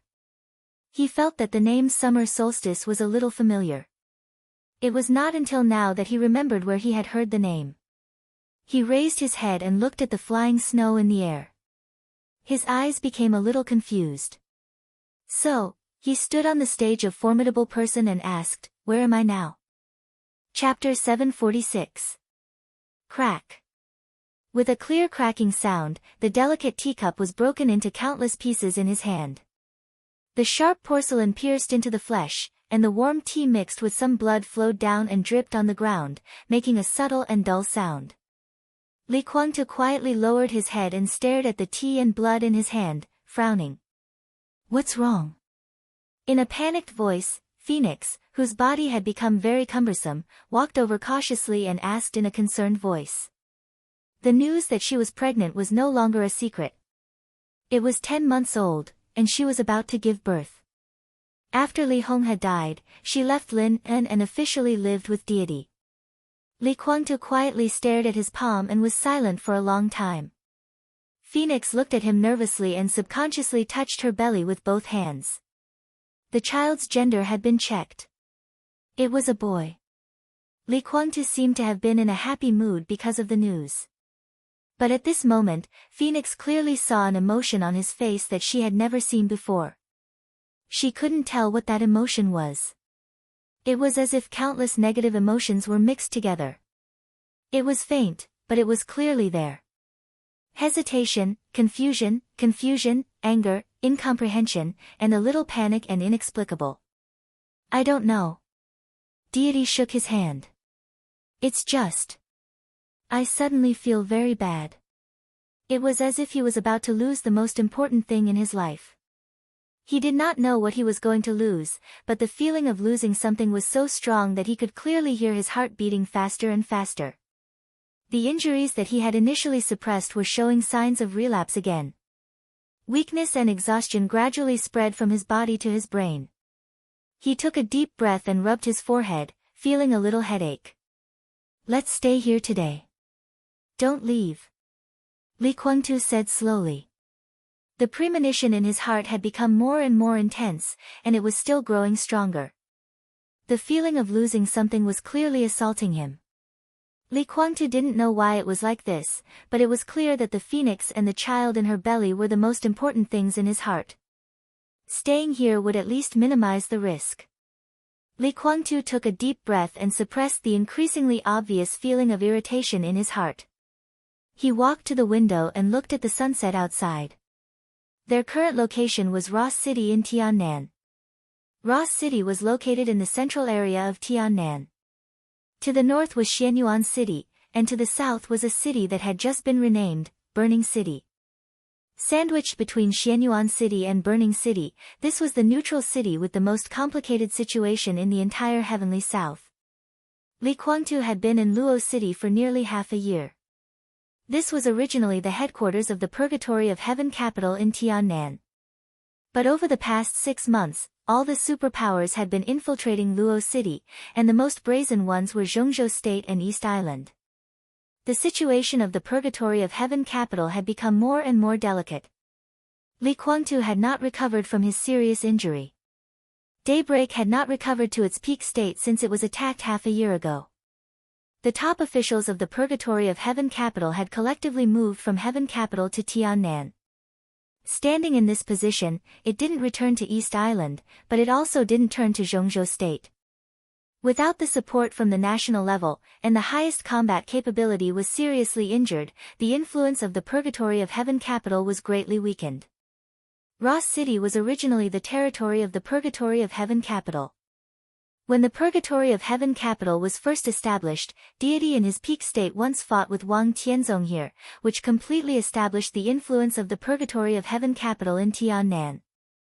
Now Ross City was constantly being infiltrated by other forces. In the base camp of Heaven capital and even in the entire East Island, Wuji Palace and Jifeng Sword Training School were also devouring the interests of the Purgatory of Heaven capital. East Island completely turned a blind eye to this, but everyone could clearly feel that East Island's patience was gradually fading. Li Kuangtu didn't express his position, and East Island was getting more and more vigilant towards the entire Purgatory of Heaven capital. Some of the old people of the Purgatory of Heaven capital had already joined Xianyuan City. Li Kuangtu often looked in the direction of Xianyuan City and remained motionless. The Purgatory of Heaven capital had appeared in the Dark World for only 4 years, but with his serious injury in Eastern Europe, the entire Purgatory of Heaven capital had given people the impression that it was past its prime. But Xianyuan City 100 miles away was like the rising sun. In the past 6 months, although Li Tianlan was still in the desert prison, the situation in Xianyuan City had gradually become stable. The system of Xianyuan City was not modeled after that of Zhongzhou State, and there was no Xianyuan City parliament. After Mayor Ning Qianqing's position was gradually stabilized, he appointed the chief judge and chief administrative officer of Xianyuan City. Almost every day, Xianyuan City was getting closer and closer to the peak. Li Kuangtu didn't express any opinion on this and kept silent. The sun outside the window gradually sank. Li Kuangtu was silent for a long time, and his frown became tighter and tighter. The intuition that he was about to lose something had almost become a substance. He couldn't do anything about it, and he didn't even have a clue. "Your Highness, have some tea." Phoenix made a cup of tea and handed it to Li Kuangtu. "You don't have to do these things." Li Kuangtu took the teacup and said, "Pay attention to rest." "It's okay." Phoenix smiled sweetly. "The doctor also said that proper exercise is good for me and the baby." Li Kuangtu smiled and reached out to touch Phoenix's face. The palm that was cut by the ceramic was stained with blood, and it fell on Phoenix's face. Li Kuangtu's smile completely froze. He lowered his head and looked at his palm that was still bleeding. The blood beads flowed very slowly. The dark red color emerged from the wounds silently, became full, and then slowly fell. Li Kuangtu's pupils contracted little by little, and the depths of his eyes gradually became crazy. Phoenix finally found that something was wrong. She stared at Li Kuangtu's palm, and her face changed slightly. Why didn't it heal? Li Kuangtu didn't speak, and he seemed to be in a trance. At this moment, he finally realized what he was going to lose. More than 20 years ago, the case of treason was settled. Great Master Wu Wei took away the dragon vein of Zhongzhou State to rebuild his life when he was about to die. From then on, he could be regarded as carrying the foundation of the dragon vein of Zhongzhou State. The endless vitality completely rebuilt his completely broken foundation and restored him to the peak of the invincible realm. But Li Kuangtu never got the core of the dragon vein, the flower he missed. 4 years ago, in the final battle of Heaven Capital, Great Master Wu Wei, who was supposed to be impartial, gave the flower to Li Tianlan. Li Tianlan came back from the dead. That was, from that moment on, the dragon vein reunited in Li Tianlan's body. He carried the dragon vein on his back, and the infinite luck and vitality supported him to travel far away for 3 years, and finally came to this point. The dragon vein became more and more magnificent. The fate of Zhongzhou State became stronger and stronger. Li Kuangtu was dissatisfied with this, but he did not panic. Because during this time, even though Li Tianlan carried the dragon vein, Li Kuangtu was still nourished by part of the vitality of the dragon vein. The dragon moved its head but not its tail. If the dragon vein that Li Tianlan carried had become the dragon's head, then from a metaphysical point of view, Li Kuangtu was standing on the dragon's tail. The luck was not fixed, but he still felt that it was possible for him to recapture the dragon vein. Because of this, In half a year, his originally serious injury had been stabilized again, and he had the hope of completely recovering to the peak state. With the nourishment of the dragon vein's vitality, his body was much faster than people in the same realm, both in terms of healing and recovery. But now, the ceramic cut his palm, but it was just a flesh wound. Why hadn't this small wound healed after such a long time? Li Guangtu's heart sank to the bottom in an instant. The long-lost panic emerged from his heart. He narrowed his eyes, took a deep breath, and suddenly said, "Don't wait for me for dinner." Phoenix's face was pale, and she did not dare to speak. "There are some problems. I need to calm down. I'm going to meditate," Li Guangtu said slowly. He turned directly and walked into his meditation room. The whole world quieted down when he closed his eyes. The irritation in his heart disappeared little by little. Countless noises seemed to leave him, getting farther and farther away. Li Guangtu's body and mind were calm. At this moment, it seemed that all the trivial things had left him. Suddenly, Li Guangtu, who had been immersed in meditation, opened his eyes, and his face changed dramatically. A hazy fog appeared silently in the meditation room. The fog was getting thicker, and the increasing fog almost covered everything in the meditation room. Li Guangtu's body suddenly trembled. At this moment, he clearly felt that the injuries in his body were healing crazily, and some internal injuries were also getting better. But the vitality that originally belonged to the dragon vein in his body was constantly being drawn out of his body, and more and more. Countless vitality was flowing in his body, healing his injuries, and then gushing out of his body. The white fog in the meditation room gradually thickened and faded. All the fog disappeared. But it did not return to Li Guangtu's body. Li Guangtu suddenly stood up, and his face was a little twisted. How is this possible? He kept taking deep breaths and gritting his teeth. Who stole my dragon vein? The dragon's head and tail could not be seen. If Li Tianlan was the dragon's head, then the dragon's tail could not appear on him. If it was not Li Tianlan, who could it be? Li Guangtu's expression gradually calmed down, and finally became expressionless. Standing in the meditation room, he was silent for a long time, and then said to himself indifferently, "Why?" He took out his mobile phone and dialed a number. "Your Highness."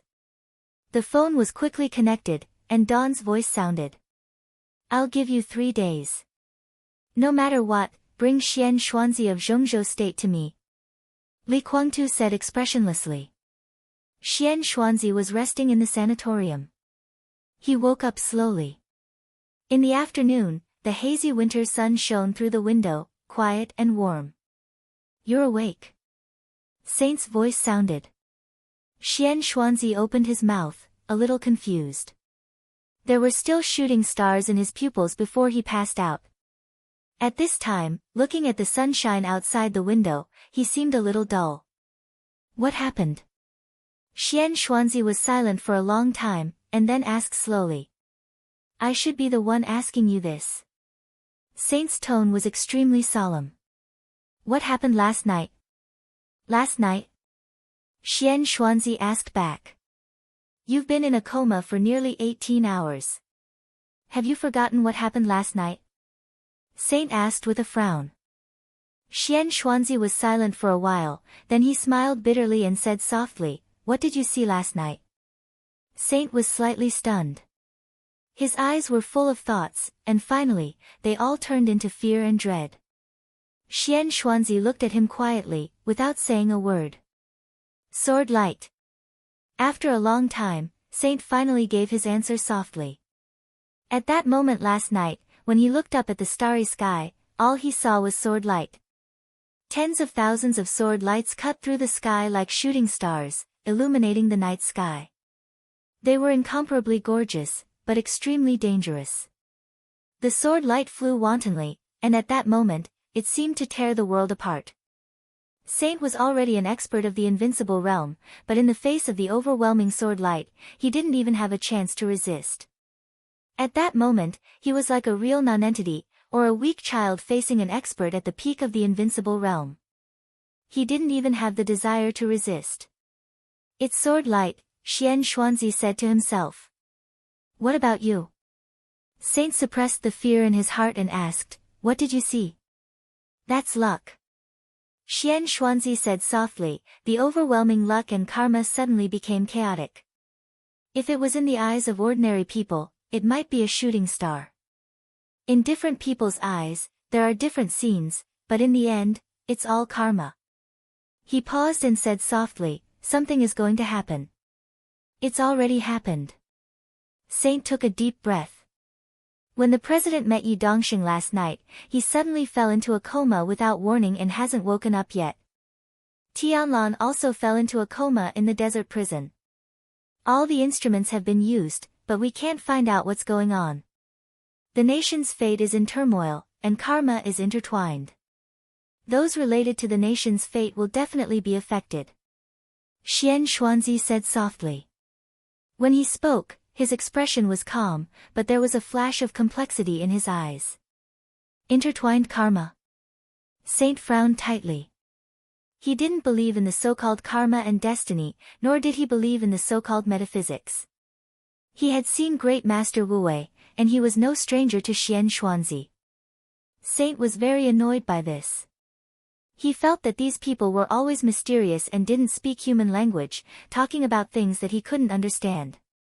But it didn't mean that they didn't exist. Saint generally stayed away from these people, but in this situation, how could he stay out of it? What do you mean? Make it clear. This is the clearest way to put it. Xian Xuanzi said slowly, I'm not an immortal. How can I make it clear? You think we're mysterious because we can only speculate. What you want is something that we can understand. We're not immortals, so how can we know? Last night, the mystery of heaven was chaotic, and I don't know what would happen. But some karma may be reversed. If the karma already exists, will the previous cause still happen? A lot of things may be intertwined. Some people who shouldn't have appeared, things that shouldn't have happened, shouldn't stop.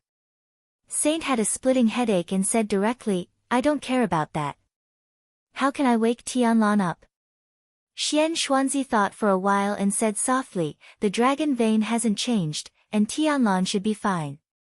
He sat up from the bed. I want to take a shower. Shower and change clothes? Saint was shocked for a moment.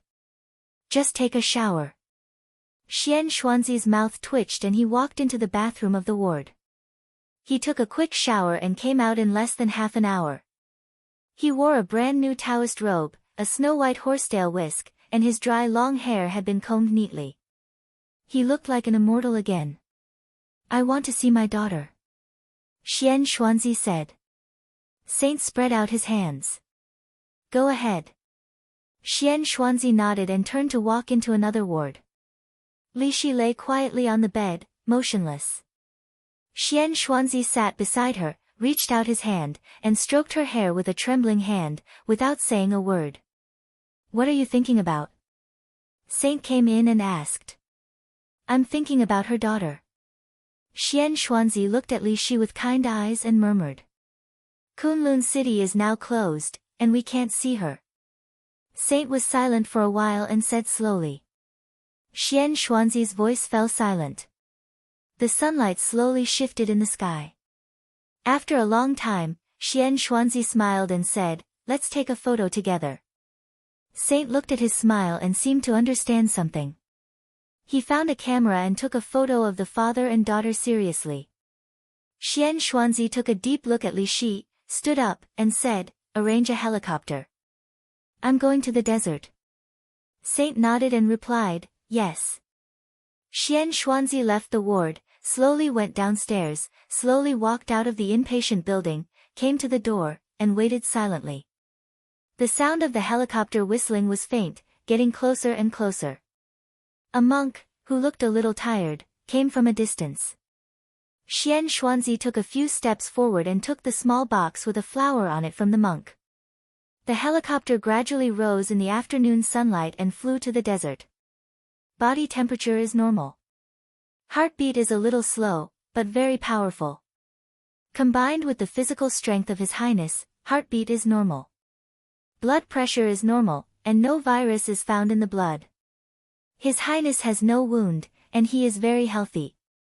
In the warden's dormitory of the desert prison, countless physicians and doctors of traditional Chinese medicine from various fields in Zhongzhou state were busy, and everyone's faces were obviously filled with helplessness and anxiety. Lieutenant General Xiao Mahai of Zhongzhou state stood at the door and looked at this scene with a pale face. His body was cold, and he was at a loss. Li Tianlan had been in a coma for nearly a day. His coma came without warning, and there was no clue at all. Xiao Mahai only remembered that countless white mist came out of his dormitory. The endless white mist almost covered the whole prison, completely ignoring the obstruction of the room. In the familiar prison, Xiao Mahai stumbled through the white mist, and it took him nearly an hour to find Li Tianlan in a coma. Xiao Mahai, who was almost scared silly, reported the situation to Dongqing Wudi at once. Dongqing Wudi and Bai Qingqian rushed to the desert prison as soon as possible. 3 hours after they arrived at the prison, a large medical team with various instruments also rushed over at the same time. The doctors had been busy until now. All kinds of instruments showed that Li Tianlan's physical indicators were completely normal, and doctors of traditional Chinese medicine did not find anything abnormal when they felt his pulse, but Li Tianlan was in a coma. It was inexplicable, and everyone could not figure out what was going on. Did Tianlan show any discomfort before? Dongqing Wudi came to Xiao Mahai and asked. No. Xiao Mahai's body shook and he said with a wry smile, when we had dinner together, His Highness said that his injury had recovered and he felt very good. But just after dinner, he became like this. His Highness had dinner with us before he fell into a coma, and I also ate. After some leftovers were tested, it proved that there was no toxicity, and no poisonous gas was detected in the air. Minister, It's okay. Dongqing Wudi reached out and patted Xiao Mahai on the shoulder. Don't worry. His voice was very calm. When he said this, he subconsciously glanced at Bai Qingqian beside him. Outside Hanga Pass, when the weapons research base of the Dongqing clan was completely exploded, Bai Qingqian also vomited blood and was in a coma for a while, but there was no problem with the examination. Only a few hours later, Bai Qingqian woke up. Dongqing Wudi felt that Li Tianlan's current situation should be the same as Bai Qingqian's, but he did not know why he was in a coma for so long. Do you want to go back to Yuzhou? Bai Qingqian pulled Dongqing Wudi's hand and asked in a low voice. On this day, the whole Zhongzhou state was a little chaotic. The news that President Li Huaqing suddenly fell into a coma when he met Yi Dongsheng had spread in a small circle. At present, it was said that Yi Dongsheng had been closely monitored. At such a sensitive time, Dongqing Wudi, as the standing minister of the army headquarters, was the most appropriate person to be in charge of Yuzhou. It was inevitable that he would be criticized if he came to the desert prison at this time. It's okay. Dongqing Wudi shook his head. The situation will not be chaotic. Don't worry. Bai Qingqian nodded and looked at Li Tianlan in the room with some concern and worry. In her sight, Li Tianlan's body lying on the bed suddenly moved. Then he sat up all of a sudden. The helicopter landed slowly less than 60 kilometers away from the prison. The wind and sand all over the sky roared and surged in the desert. In the long distance, the desert prison was only a vague outline in Xian Xuanzi's eyes. Xian Xuanzi got off the plane and stared in the direction of the prison, silent like a statue. Master, what's here? The pilot followed him off the plane and asked in confusion. There's sand here. Xian Xuanzi smiled and looked into the distance. The desert prison appeared and said softly, "This is the place." The pilot blinked and was a little puzzled. Xian Xuanzi glanced at him and said with a smile, "Master, sorry to trouble you. I just want to come here. Now I'm here, you can go back." The pilot took a serious look at Xian Xuanzi and asked again, "What about you, master?" "Don't worry about me." Xian Xuanzi smiled and shook his head. "Goodbye." The pilot hesitated and nodded. He got on the helicopter and glanced at Xian Xuanzi again. Xian Xuanzi smiled and waved his hand. The helicopter slowly rose into the air and gradually went away. Xian Xuanzi sat down facing the desert prison. He took out the earthen jar that contained the fate of the world and carefully placed it on the ground. The wind and sand in the desert gradually quieted down. Like a dragon that shows its head but never its tail. In that case, it's better to never see it again. Xian Xuanzi whispered to himself. His eyes became dark, and the countless chaotic secrets of heaven and karma last night seemed to appear in his eyes again. Thousands of karma and countless luck rose and fell, intertwined, collided, and were in chaos. From the moment he opened his eyes, he already knew what he was going to do. Xian Xuanzi looked at the flower in front of him and suddenly laughed. He took out a small knife, reached out and cut his finger, sprinkled the blood on the flower, and whispered, "Flowers bloom." Countless wind and sand spread out in all directions with Xian Xuanzi as the center.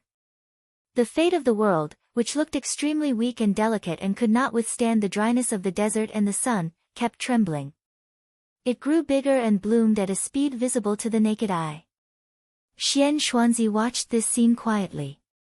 His white hair was burning crazily, becoming shorter and shorter. The air gradually twisted. There seemed to be an invisible flame burning. There was no fire, but it was extremely hot. Xian Xuanzi looked at the flowers in front of him and laughed. Oh, Wu Wei, it was not until this moment that he vaguely understood that there might be destiny in this time, but neither heaven nor fate could be defied. He and Wu Wei had disturbed too many destinies, plus some other reasons, which led to the disorder of karma last night. He wanted peace. There was destiny in this world. But there was no need for the so-called guru.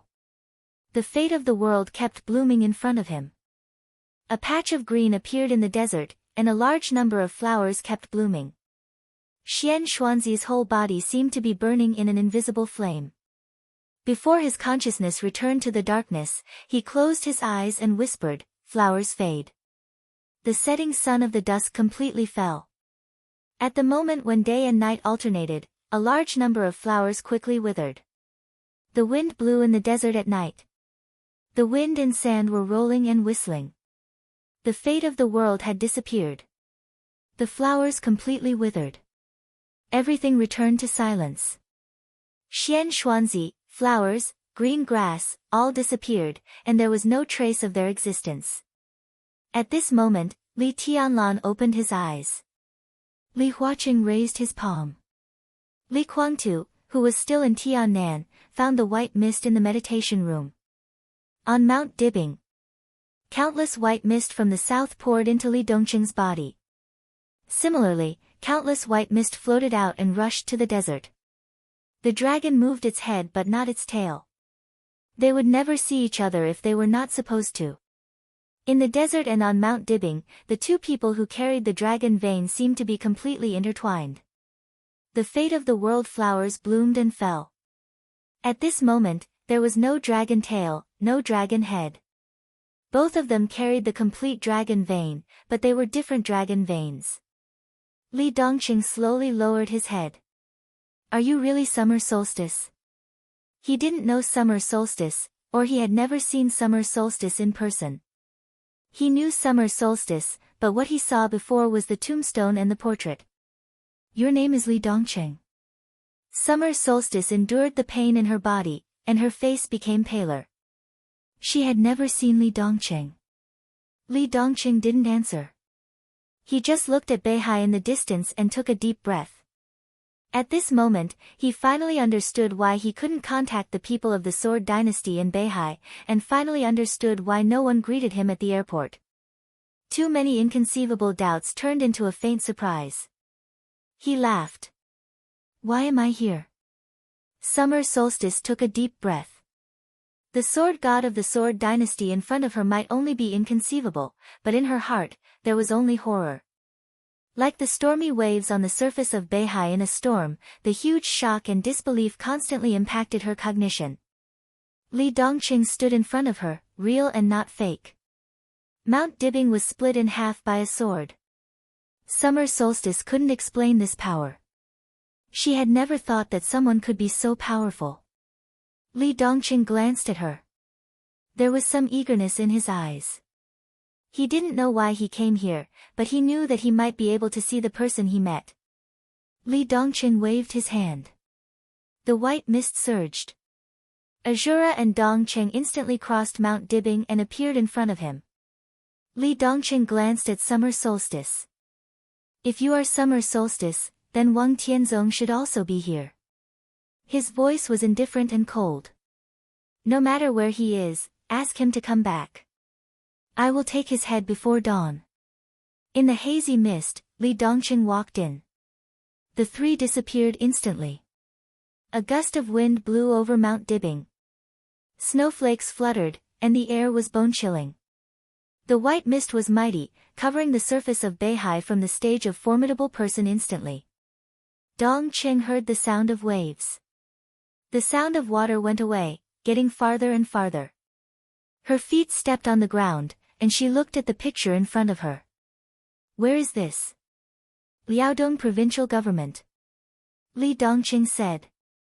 The figure hidden in the white mist directly walked in, and the next second, he had already appeared in the speaker's office.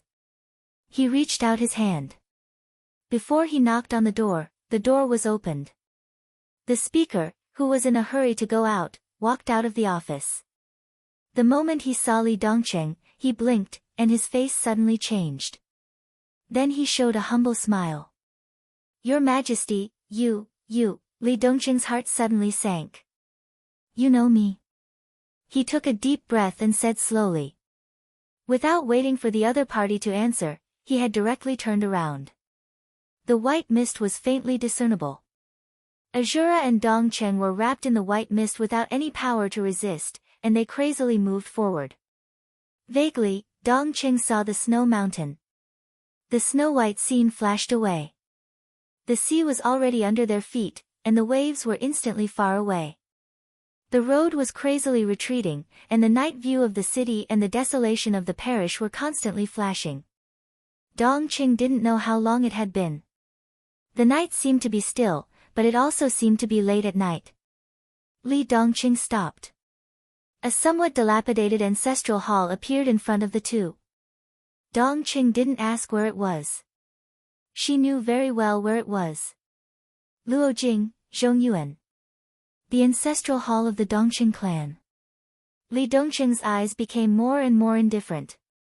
He was so familiar with all of this. But this was not what he wanted to see. The ancestral hall was instantly left behind. The highway, the mountain, and the lake all retreated.